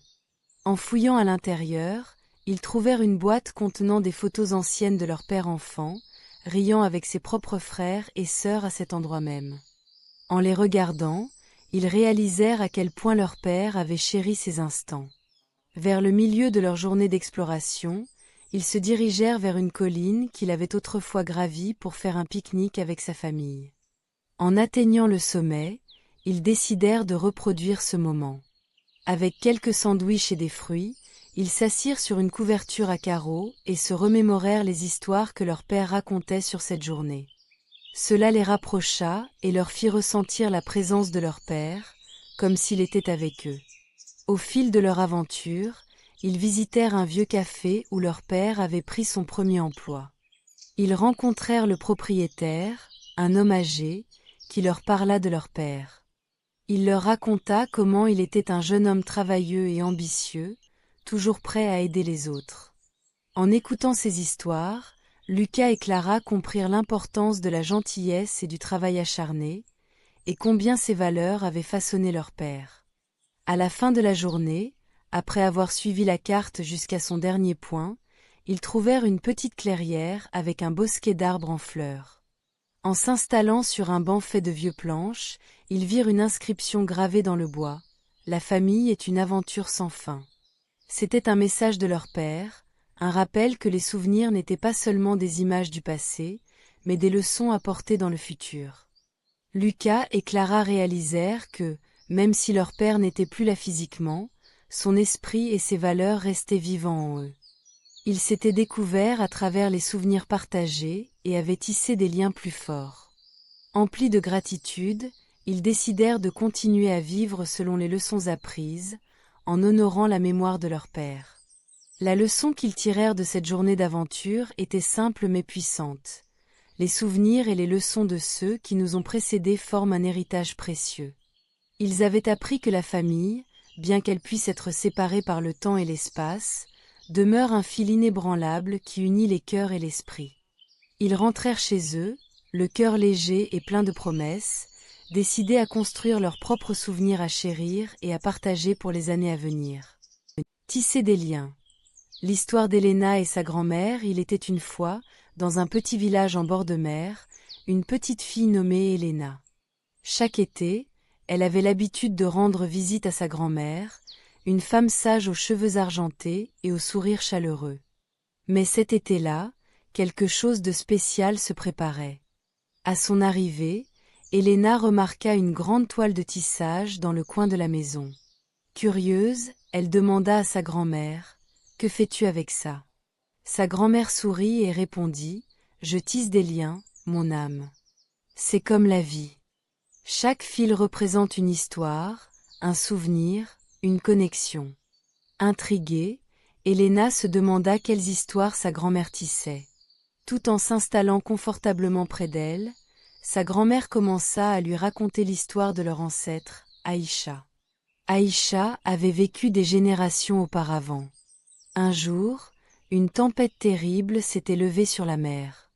Les vagues étaient immenses et le vent hurlait comme un animal en colère.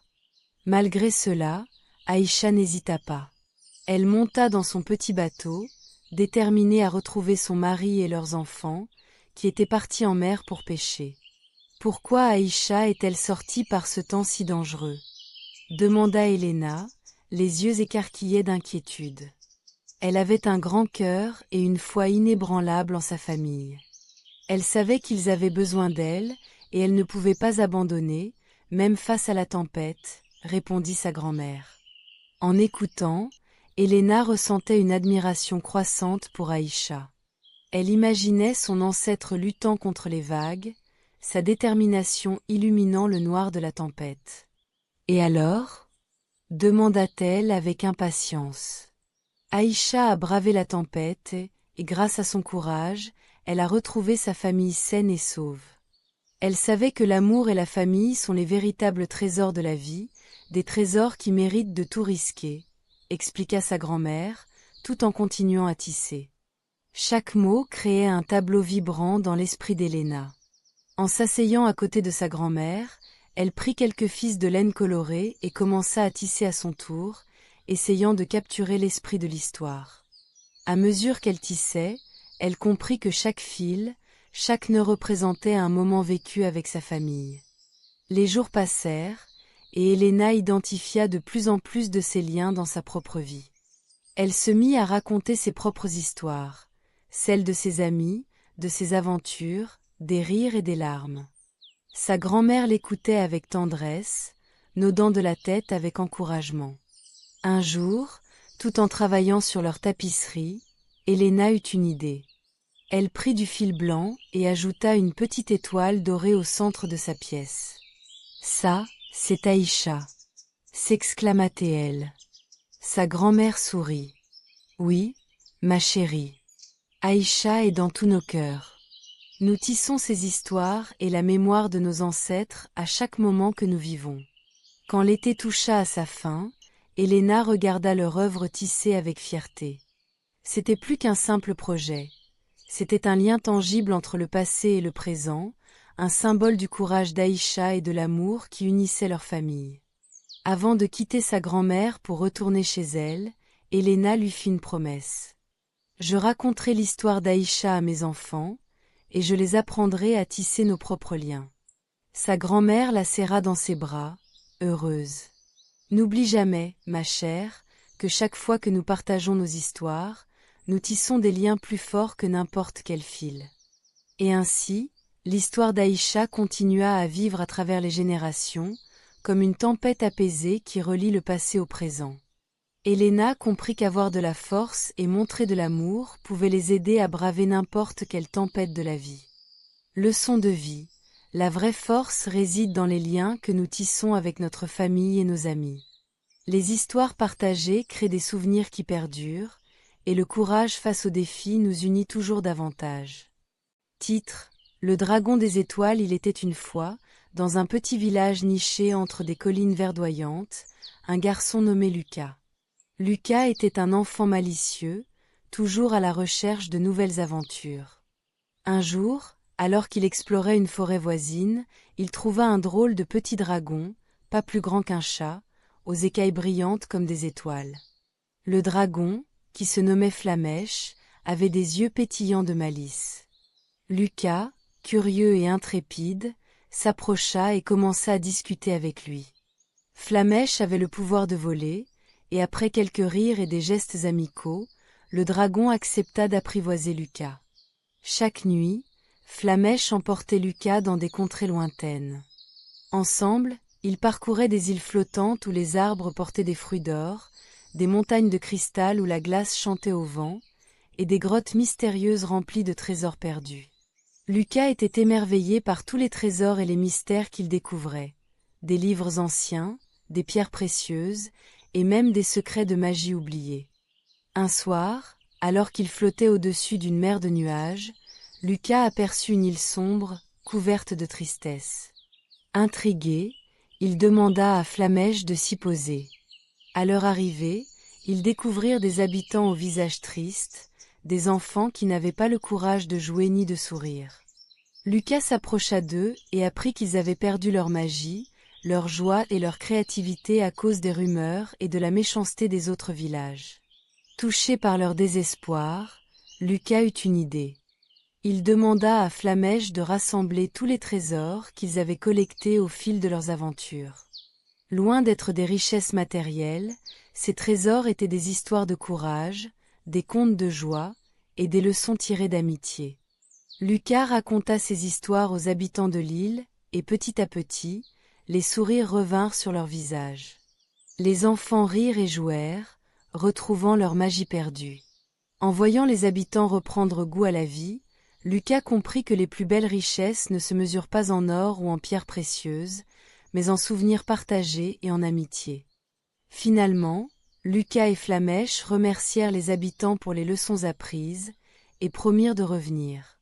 De retour chez lui, Lucas avait non seulement gagné un ami fidèle, mais il avait aussi découvert le pouvoir de la gentillesse et de la générosité. Leçon de vie. Parfois, partager ce que l'on a et apporter de la joie aux autres est le plus grand trésor que l'on puisse donner. La vraie magie réside dans les relations que nous construisons et dans les histoires que nous créons ensemble. Titre: Les vœux énigmiques de Luna et Noirette. Il était une fois, dans un petit village entouré de forêts enchantées, une fillette nommée Luna. Luna était connue pour sa curiosité insatiable et son amour des contes de fées. Un jour, alors qu'elle se promenait près d'un vieux chêne, elle aperçut un chat noir mystérieux aux yeux brillants comme des étoiles. La créature l'observait avec une sagesse millénaire. « Bonjour, petite » miaula le chat. « Je suis Noirette, le gardien des vœux. Si tu le souhaites, je peux exaucer un vœu. » Le cœur de Luna se mit à battre plus fort. Elle rêvait d'aventures extraordinaires et de trésors magiques. Elle demanda à Noirette d'être capable de voler. En un clin d'œil, elle se retrouva dans les airs, survolant le village avec des rires de joie. Cependant, à peine eut-elle savouré cette nouvelle liberté qu'une énigme apparut devant elle, flottant dans les airs. « Pour garder ce vœu, dis-moi, quelle est la clé qui ouvre toutes les portes, mais n'en ferme aucune ?» Luna reflexit intensement. Elle se souvint d'un étrange livre qu'elle avait lu sur les mots. Elle sourit et répondit, « La réponse est la clé du savoir. » Correct. Exclama Noirette. Ton souhait est réalisé, mais n'oublie jamais que chaque cadeau vient avec une responsabilité. Enchantée mais perplexe, Luna en fit un deuxième. Elle souhaita que son village soit immergé dans les couleurs les plus éclatantes. Une vague de magie transforma chaque maison, chaque mur, en une palette vibrante de teintes. Pourtant, une nouvelle énigme apparut. Qu'est-ce qui est fragile comme un œuf, mais peut briser des murs? Luna pensa à tout ce qui l'entourait. Elle se rappela un dicton que sa grand-mère lui avait souvent répété. Les mots peuvent être les plus puissants des outils. Elle répondit, la parole. Bien joué, jeune fille. Fit Noirette d'un air satisfait. Les mots peuvent construire des ponts ou ériger des murs. Souviens-toi d'utiliser ton pouvoir avec sagesse. À chaque vœu qu'elle formulait, Luna devait résoudre une nouvelle énigme. Elle souhaita comprendre le langage des animaux, elle souhaita pouvoir parler aux plantes, et à chaque fois une énigme apparaissait, lui enseignant une nouvelle leçon précieuse. Au fil de ses aventures, elle réalisa que ses souhaits avaient des conséquences. Elle apprit que le vol ne signifiait pas échapper à ses responsabilités, que la beauté extérieure ne remplaçait pas le bonheur intérieur, et que la compréhension des autres nécessitait une écoute attentive. Finalement, après avoir appris de nombreuses leçons, Luna se rendit compte qu'elle n'avait plus besoin de vœux magiques. Les plus grands trésors de la vie venaient de l'intérieur, le courage, l'empathie et la sagesse. Avec un sourire, elle remercia Noirette. Je souhaite rendre mes talents utiles aux autres, sans vœux magiques, déclara-t-elle. Le chat noir hocha la tête. Une décision sage, Luna. La véritable magie réside dans le cœur. Que ta vie soit une belle aventure, pleine de partage et d'apprentissage. Et c'est ainsi que Luna devint une jeune fille pleine de lumière, utilisant ses connaissances et son amour des enfants afin d'apporter joie et magie dans la vie de chacun, tout en gardant en mémoire les leçons de Noirette. Leçon de vie. La véritable magie ne réside pas dans les vœux exaucés, mais dans la manière dont nous choisissons de vivre chaque instant, d'apprendre et de partager avec les autres. Titre. Le miroir des murmures. Il était une fois dans un petit village encadré par une forêt enchantée, une petite fille nommée Lila. Lila était curieuse et pleine d'imagination. Un jour, en explorant le grenier de sa grand-mère, elle découvrit un ancien miroir couvert de poussière. En le nettoyant, elle remarqua que le reflet dans le miroir était différent. Les couleurs brillaient et semblaient bouger. Intriguée, Lila murmura : « Que ferais-je si je pouvais parler aux animaux ?» À cet instant, une lumière éclatante émana du miroir, et elle se retrouva transportée dans la forêt enchantée. Émerveillée, elle vit des animaux de toutes sortes. Un lapin aux grandes oreilles s'approcha d'elle, et à sa grande surprise, il lui parla. « Bonjour, Lila. Je suis Léon, le gardien de la forêt. Grâce à ce miroir, tu peux comprendre et parler avec nous. » Lila était enchantée. Elle entreprit alors une aventure incroyable. Avec Léon, elle rencontra une chouette sage nommée Héloïse, qui lui parla des secrets de la forêt, des plantes médicinales et des étoiles. Un jour, en se promenant, Lila et ses nouveaux amis découvrirent qu'une partie de la forêt était malade. Les arbres perdaient leurs feuilles, et les animaux étaient inquiets. « Qu'est-ce passe-t-il » demanda Lila. Héloïse lui expliqua que des déchets laissés par des humains polluaient leur environnement. Les animaux étaient tous affectés par cela. Lila, touchée par la tristesse de ses amis, eut une idée. Elle se souvint de ce que sa mère lui avait appris sur l'importance de protéger la nature. « Et si nous organisions une grande collecte de déchets ?» proposa-t-elle avec enthousiasme. Tous les animaux se rassemblèrent. Ensemble, ils nettoyèrent la forêt, ramassant les plastiques et autres détritus. Lila utilisa son miroir pour leur faire comprendre l'importance de préserver leur habitat. Avec chaque déchet enlevé, la forêt semblait renaître, remplie de son éclat d'autrefois. Et au fur et à mesure qu'ils travaillaient, Lila apprit de précieux enseignements sur la solidarité et la responsabilité envers la nature. Finalement, après une longue journée, la forêt éclata de vie. Les arbres se redressèrent, les fleurs s'épanouirent, et les animaux reprirent leur jeu. Léon et Héloïse remercièrent Lila de tout cœur. « Grâce à toi, notre forêt est de nouveau en bonne santé. » Lila retourna chez elle avec des souvenirs merveilleux et un cœur plein de joie. Elle comprit que chaque petit geste comptait et qu'il était important de prendre soin de la nature. En regardant une dernière fois dans le miroir, elle sut qu'elle pourrait revenir dans cette forêt enchantée quand elle le voudrait, mais pour cela, elle devrait toujours se souvenir de sa leçon. Et c'est ainsi que Lila, la petite fille aux aventures extraordinaires, devint la protectrice de la forêt enchantée, rappelant à tous l'importance de vivre en harmonie avec la nature. Leçon de vie. Protéger l'environnement, c'est préserver notre avenir. Chaque action compte, même la plus petite. Titre. La petite étoile et le rêve de Clara. Il était une fois, dans un petit village niché au cœur des montagnes, une fillette nommée Clara. Clara était pleine d'imagination et rêvait de découvrir un monde magique où tous les rêves devenaient réalité. Chaque nuit, elle s'asseyait près de la fenêtre de sa chambre et observait le ciel étoilé, espérant apercevoir une étoile filante. Un soir d'été, alors que Clara faisait un vœu, une petite étoile filante descendit du ciel. Elle s'appelait Luma et avait une douce lumière dorée.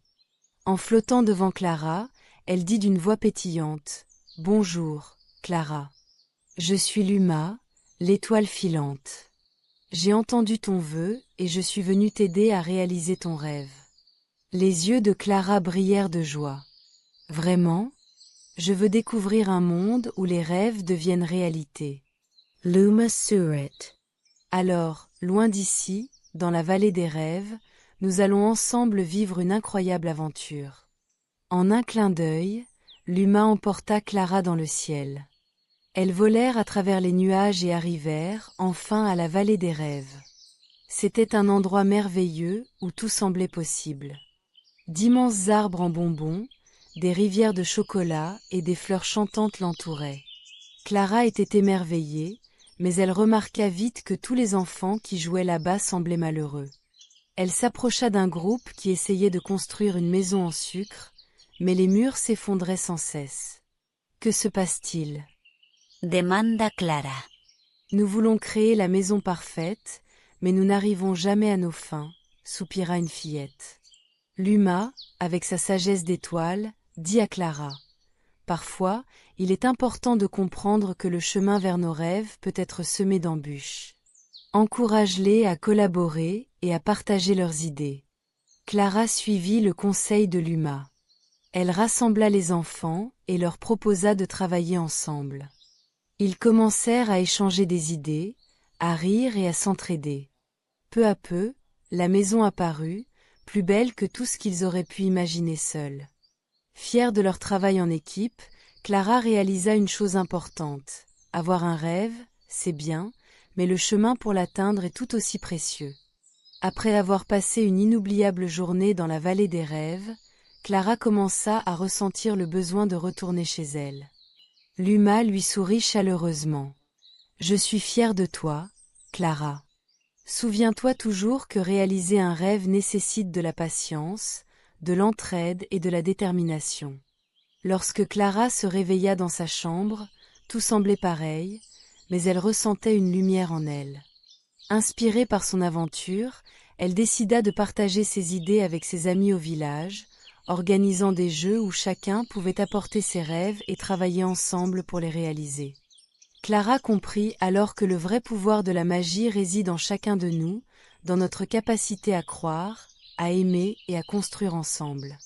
Leçon de vie.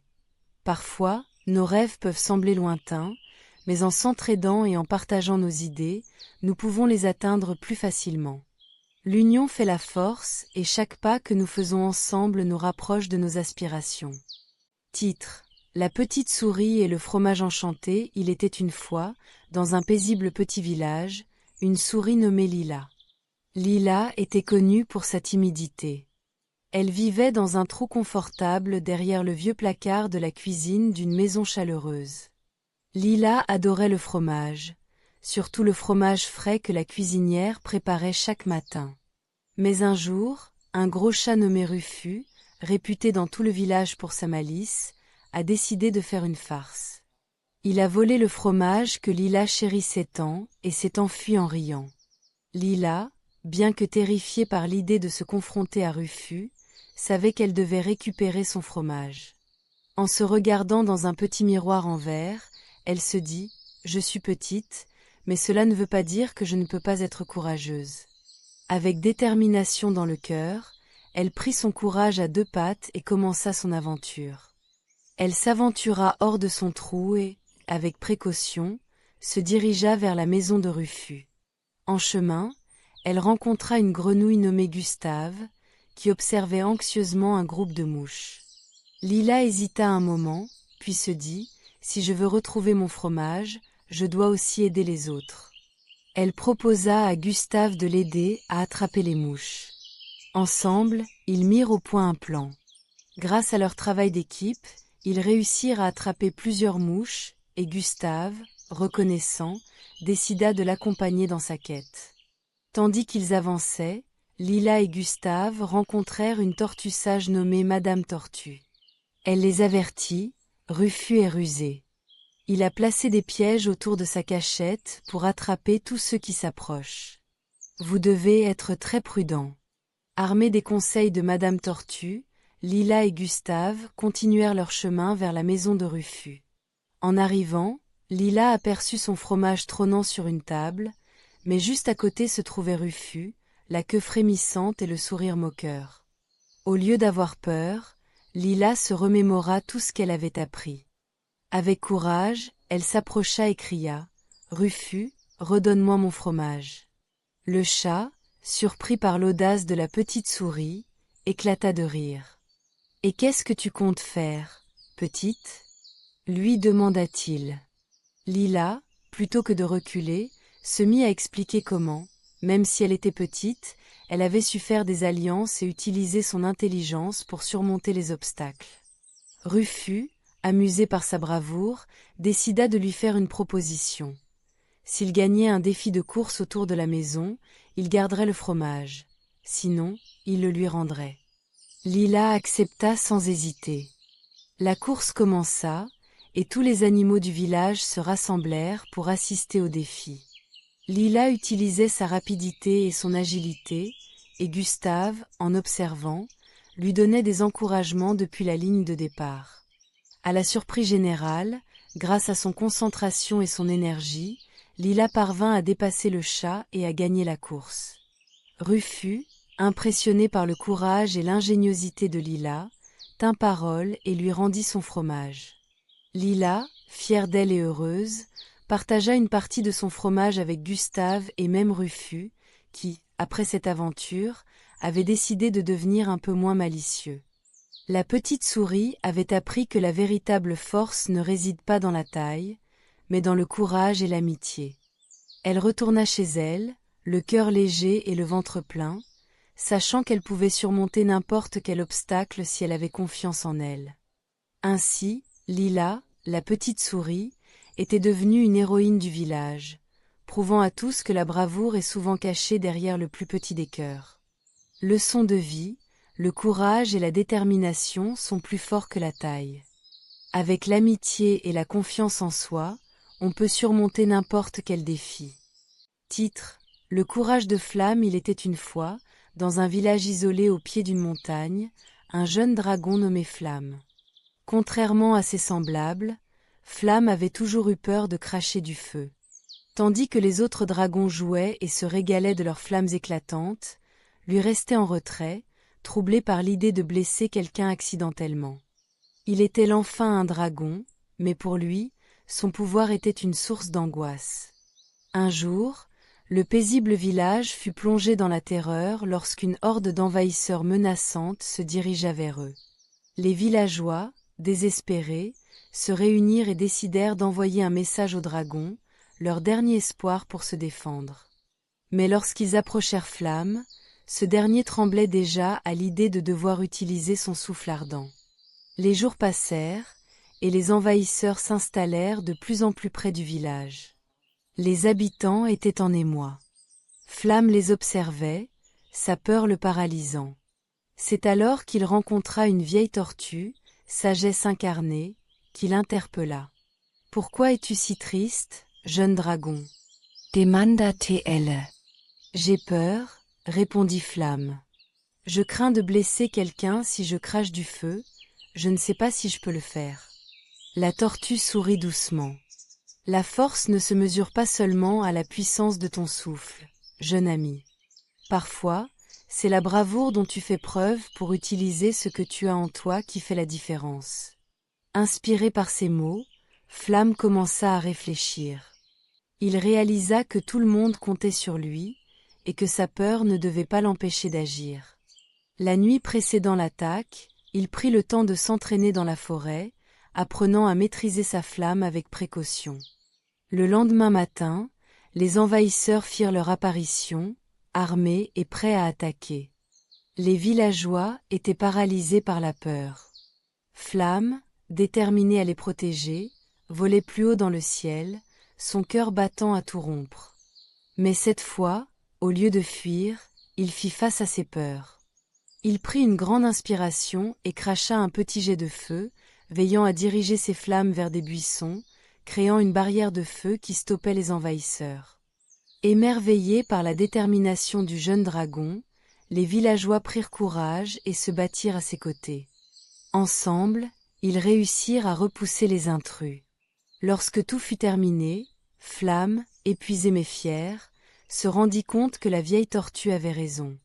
Sa force n'était pas seulement dans la puissance de ses flammes, mais dans son courage à les utiliser pour défendre ceux qu'il aimait. Les villageois le remercièrent et célébrèrent sa bravoure. Flamme avait appris une leçon précieuse ce jour-là. Le véritable courage n'est pas l'absence de peur, mais la volonté de faire face à ses peurs pour protéger les autres. Et depuis ce jour, Flamme devint le gardien du village, apprenant continuellement à maîtriser son feu tout en inspirant ses amis à surmonter leurs propres appréhensions. Il comprit que c'est en affrontant ses craintes qu'il pouvait vraiment devenir la force dont son village avait besoin. Leçon de vie. Le courage ne consiste pas à ne jamais avoir peur, mais à agir malgré ses peurs pour défendre et aimer ceux qui nous entourent. Dans une savane lointaine, vivait un jeune éléphant nommé Émile. Émile était différent des autres éléphants de son groupe. Contrairement à ses pairs, qui avaient de grandes oreilles et un corps élancé, Émile était un peu plus petit et avait des oreilles à la forme particulière. Cela le rendait la cible des moqueries de ses congénères. Chaque jour, Émile entendait ses camarades l'appeler l'éléphant mini et les oreilles de flanc. Au début, il tentait de rire avec eux, mais au fond de lui, ces moqueries lui faisaient de plus en plus de mal. Un jour, après une nouvelle série de taquineries, Émile décida qu'il était temps de changer les choses. Plutôt que de se laisser abattre, il se mit à réfléchir à une solution. Émile se rappela d'une vieille sagesse qu'il avait entendue: l'intelligence est la meilleure arme pour surmonter les difficultés. Alors, il eut une idée. Plutôt que de riposter avec des mots blessants, il décida d'utiliser son intelligence pour résoudre un problème qui, selon lui, serait captivant pour ses camarades et pourrait les rassembler. Il se mit à chercher chaque jour quelque chose d'inhabituel dans leur environnement. Au bout de quelques jours, Émile découvrit une rivière qui avait changé de cours et avait laissé derrière elle un grand tas de cailloux. Il eut une idée brillante: organiser une grande course d'éléphants où il devrait traverser un parcours d'obstacles fait de ces cailloux. Excité, Émile invita tous les éléphants à participer. Les autres éléphants, d'abord hésitants, curieux de savoir ce que l'éléphant mini avait concocté, décidèrent finalement de le rejoindre. Le jour de la course, Émile présenta le défi avec enthousiasme. Les participants devaient se faufiler habilement entre les cailloux et atteindre un arbre au bout du parcours. À leur grande surprise, les plus grands éléphants, forts mais souvent maladroits, avaient beaucoup de mal à se déplacer entre les cailloux. Émile, avec sa petite taille et ses fameuses oreilles, les surpassa avec agilité et intelligence. L'enthousiasme grandissant, tous commencèrent à encourager Émile. Au fur et à mesure que la course avançait, ils réalisèrent qu'il n'était pas question de taille, mais de stratégie et d'unité. À la fin de la course, Émile ne remporta pas seulement la victoire, il gagna aussi le respect de ses pairs.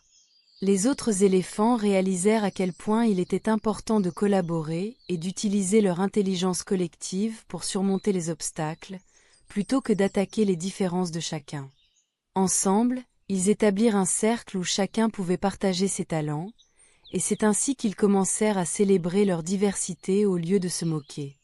Émile devint un héros dans la savane, non pas pour sa taille, mais pour son intelligence et sa capacité à transformer une situation difficile en une belle leçon sur l'amitié et le respect. La morale de l'histoire est claire: chacun de nous a des forces uniques à apporter. En unissant nos talents et nos intelligences, nous pouvons surmonter les défis ensemble et célébrer nos différences, au lieu de laisser les moqueries nous séparer. Titre: Le courage de Clara dans une petite école située dans un quartier paisible. Clara était une élève de 5e classe. Douée en dessin et en musique, elle aimait passer ses journées à créer et à rêver. Mais un jour, alors qu'elle se dirigeait vers la cour de récréation, elle remarqua quelque chose qui la fit frissonner. Un de ses camarades, Lucas, était entouré par un groupe d'élèves plus grands qui se moquaient de lui. Lucas, un garçon un peu timide portant des lunettes, avait toujours été une cible facile pour les intimidateurs. Clara avait souvent vu ces scènes de loin, se disant qu'elle ne devait pas intervenir. Mais aujourd'hui, quelque chose était différent. En la regardant, Lucas semblait si vulnérable, si triste, que la peur dans le cœur de Clara commença à se transformer en colère et en détermination. Elle fit un pas en avant, le cœur battant. « Et laissez-le tranquille !» cria-t-elle, sa voix tremblante mais forte. Les intimidateurs, surpris, se retournèrent vers elle. « Tu n'as rien à dire, Clara » railla l'un d'eux, mais Clara ne se laissa pas intimider. « Il ne mérite pas ce que vous faites. Personne ne le mérite. » Ces mots résonnèrent dans la cour, et, contre toute attente, d'autres élèves commencèrent à s'approcher. Un à un, ils prirent le parti de Lucas, affirmant qu'ils ne voulaient plus voir de telles choses.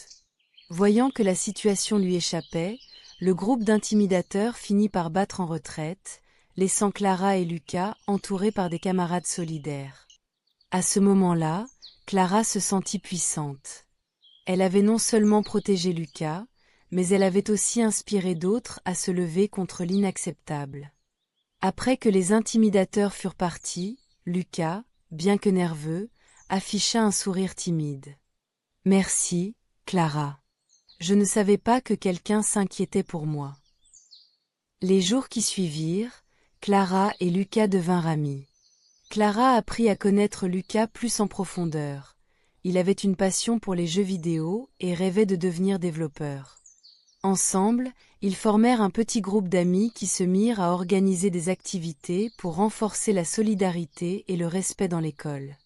Un mois plus tard, l'école organisa une journée consacrée à la bienveillance et au respect.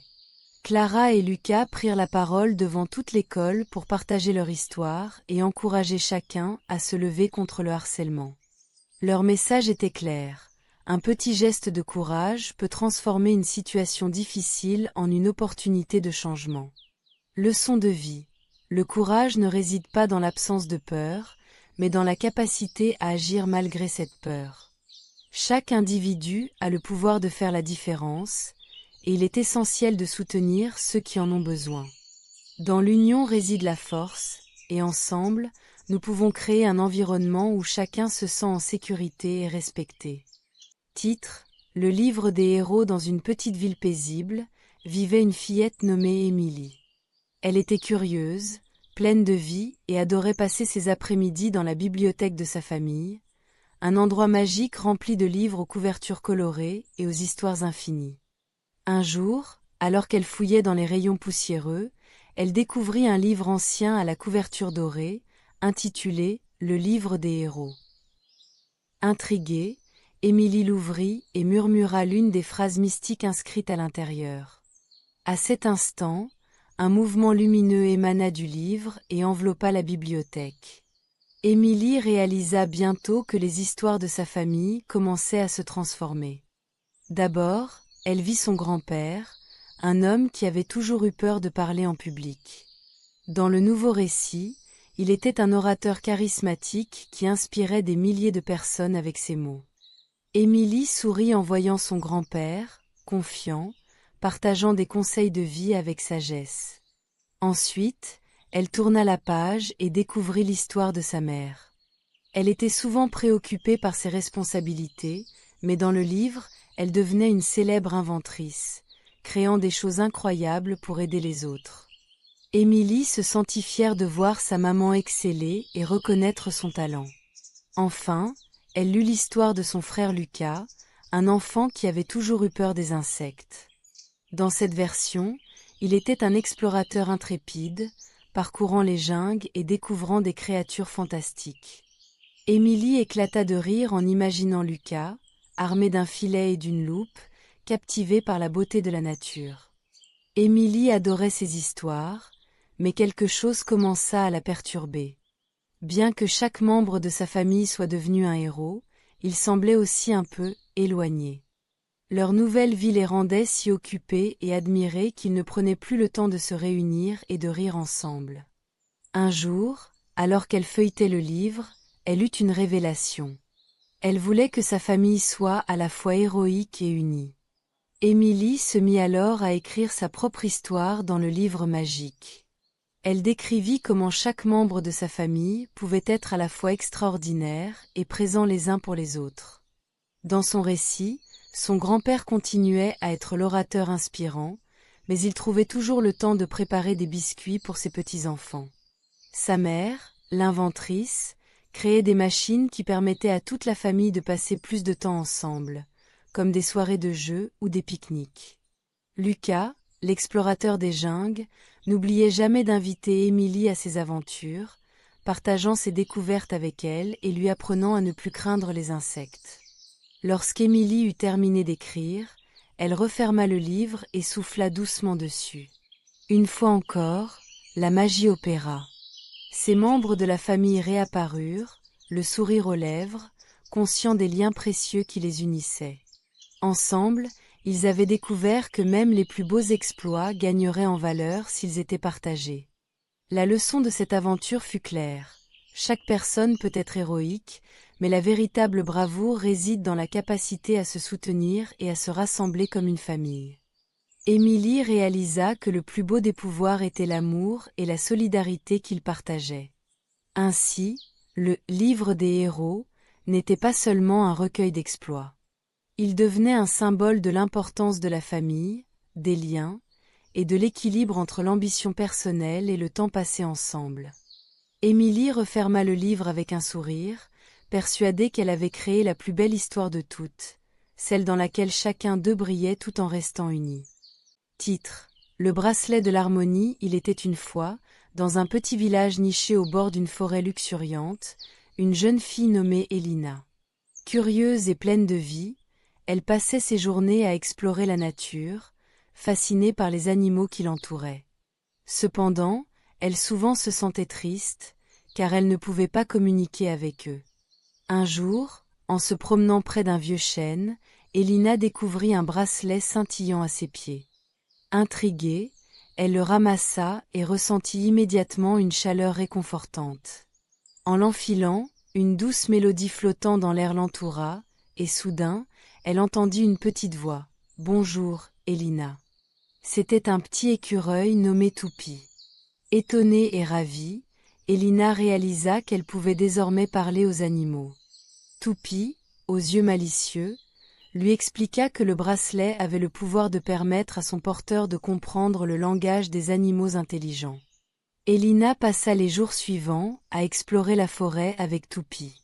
Elle rencontra des oiseaux qui chantaient des histoires de la création du monde, des renards sages qui partageaient des légendes anciennes, et même un vieux hibou qui lui parla des dangers que laisserait l'ego de l'humanité sur la planète. Tout ce qu'il lui racontait mettait en avant l'importance de l'harmonie entre les espèces qui vivent côte à côte. Un jour, alors qu'elle était en compagnie de ses nouveaux amis, Elina apprit que certains humains du village, guidés par leur avidité, avaient décidé de couper des arbres pour construire de nouvelles maisons. Les animaux étaient terrifiés à l'idée de perdre leur foyer. Elina, touchée par leur détresse, décida qu'il fallait agir. Avec Toupie et tous les autres animaux, elle organisa une réunion au village. Elle invita les habitants à venir écouter ce que les animaux avaient à dire.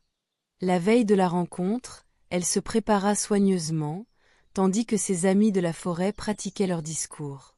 Le grand jour arrivé, les villageois se rassemblèrent, perplexes mais curieux. Elina prit la parole, son cœur battant la chamade. « Chers amis, le bracelet que je porte m'a offert un don précieux, celui de comprendre les animaux. Ils ressentent la peur, la douleur, mais aussi la joie. Aujourd'hui, je vous invite à écouter leur voix. » Toupie, entouré d'animaux de toutes espèces, prit à son tour la parole. Il raconta comment chaque arbre, chaque ruisseau contribuait à l'équilibre de leur monde. Les oiseaux expliquèrent les dangers de la pollution et des destructions. À mesure que les histoires s'égrenaient, une prise de conscience émergea parmi les villageois. Finalement, le maire du village, ému, prit la parole. « Nous avons agi sans réfléchir, mais il est temps de changer.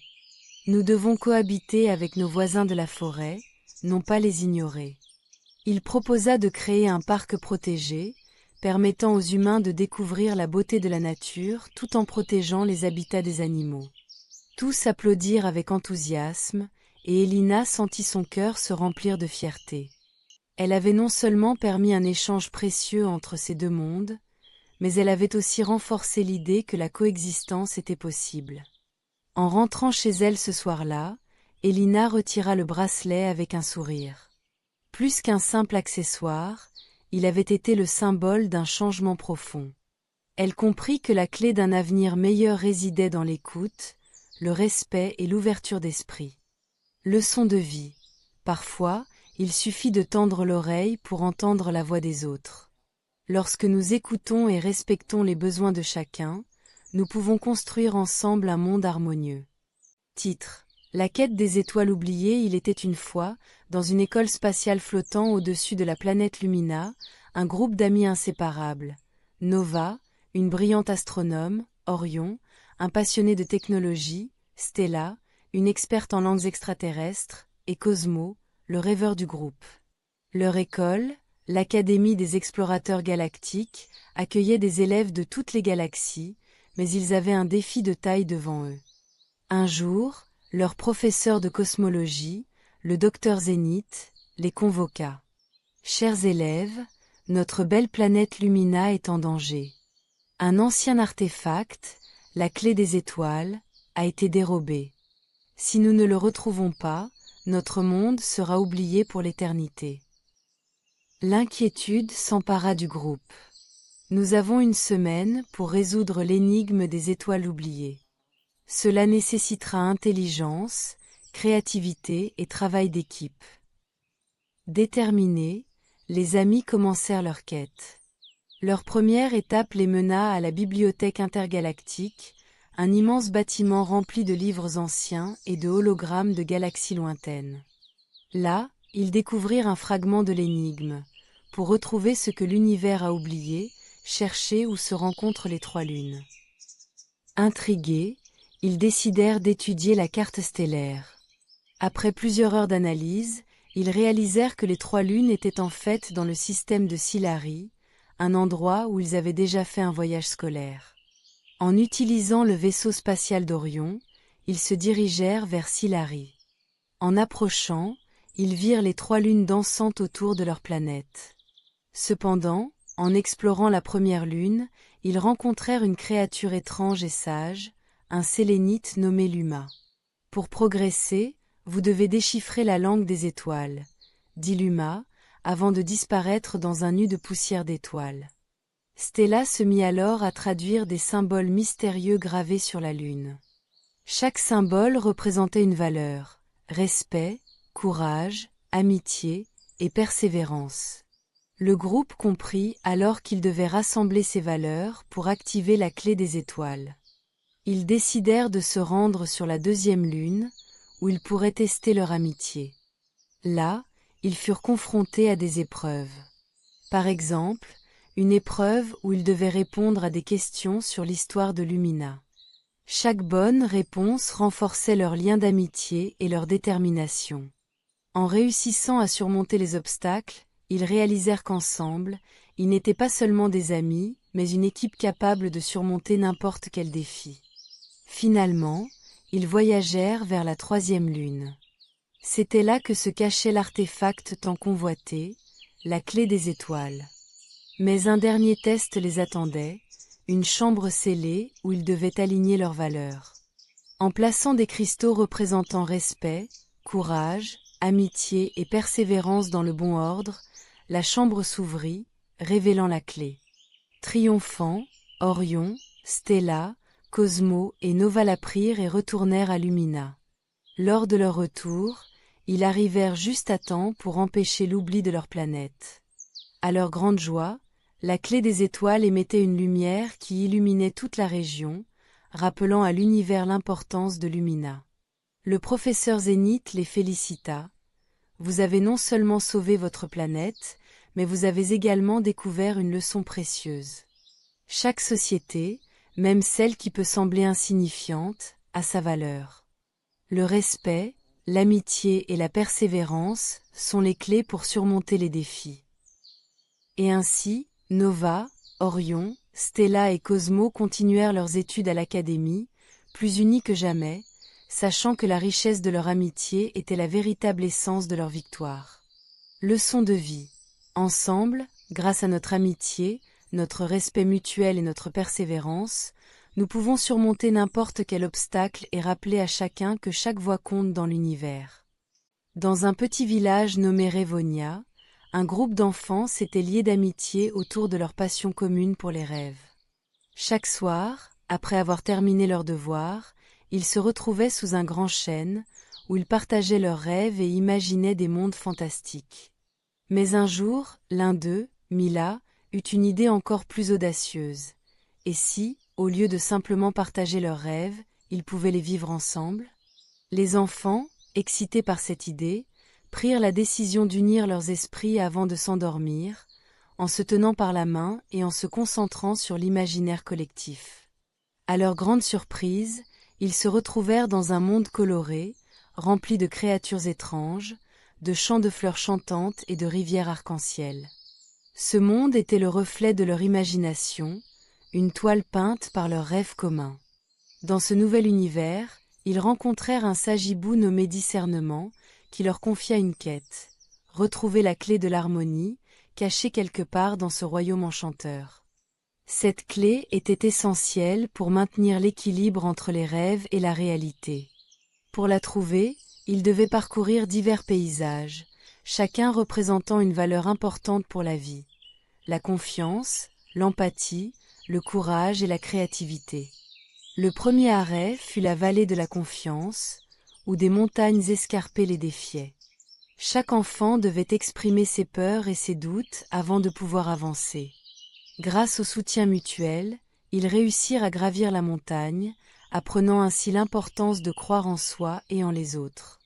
Poursuivant leur voyage, ils découvrirent la forêt de l'empathie, où chaque arbre était capable de raconter l'histoire des animaux qui l'entouraient.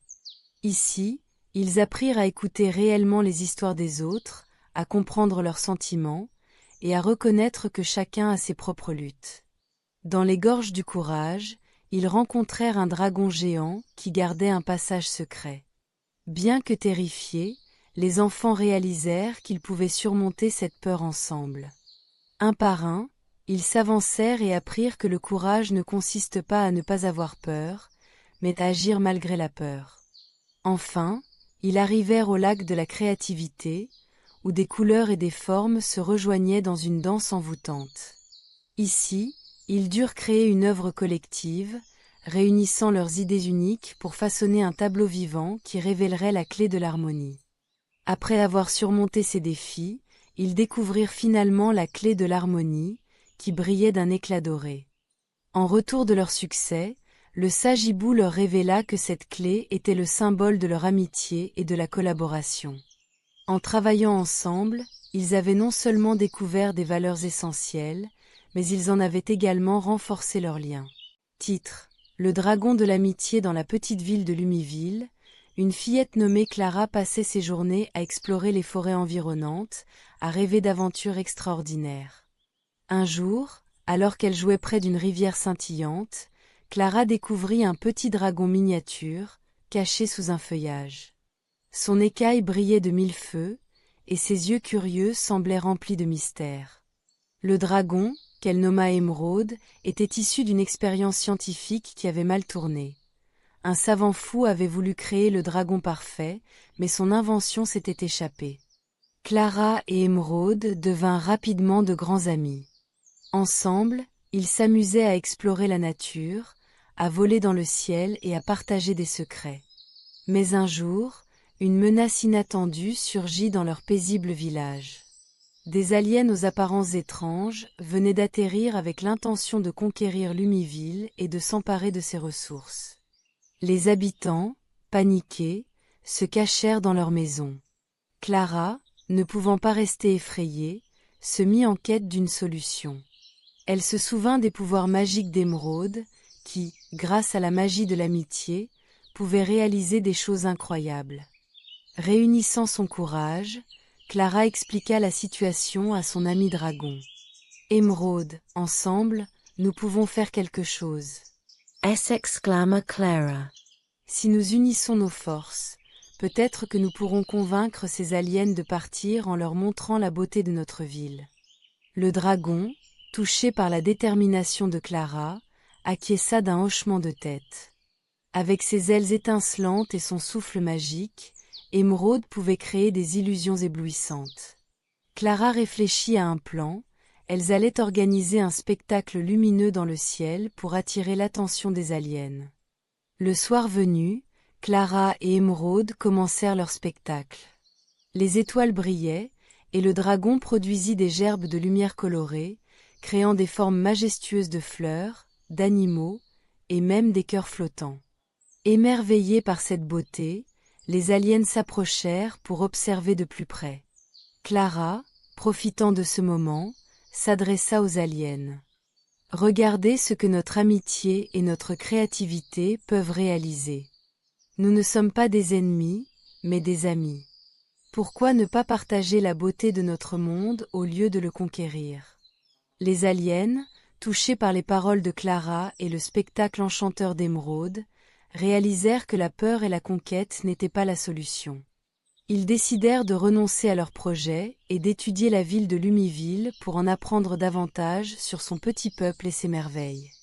Le lendemain, la ville de Lumiville était en effervescence. Les habitants, soulagés, remercièrent Clara et Émeraude pour leur bravoure et leur créativité.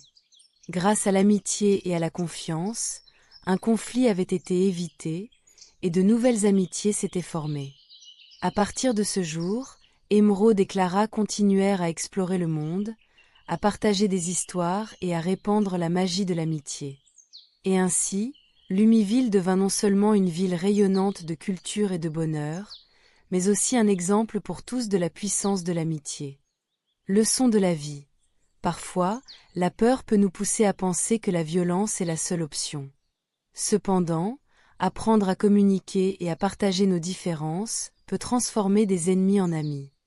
L'amitié et la créativité sont des forces puissantes qui peuvent surmonter tous les obstacles.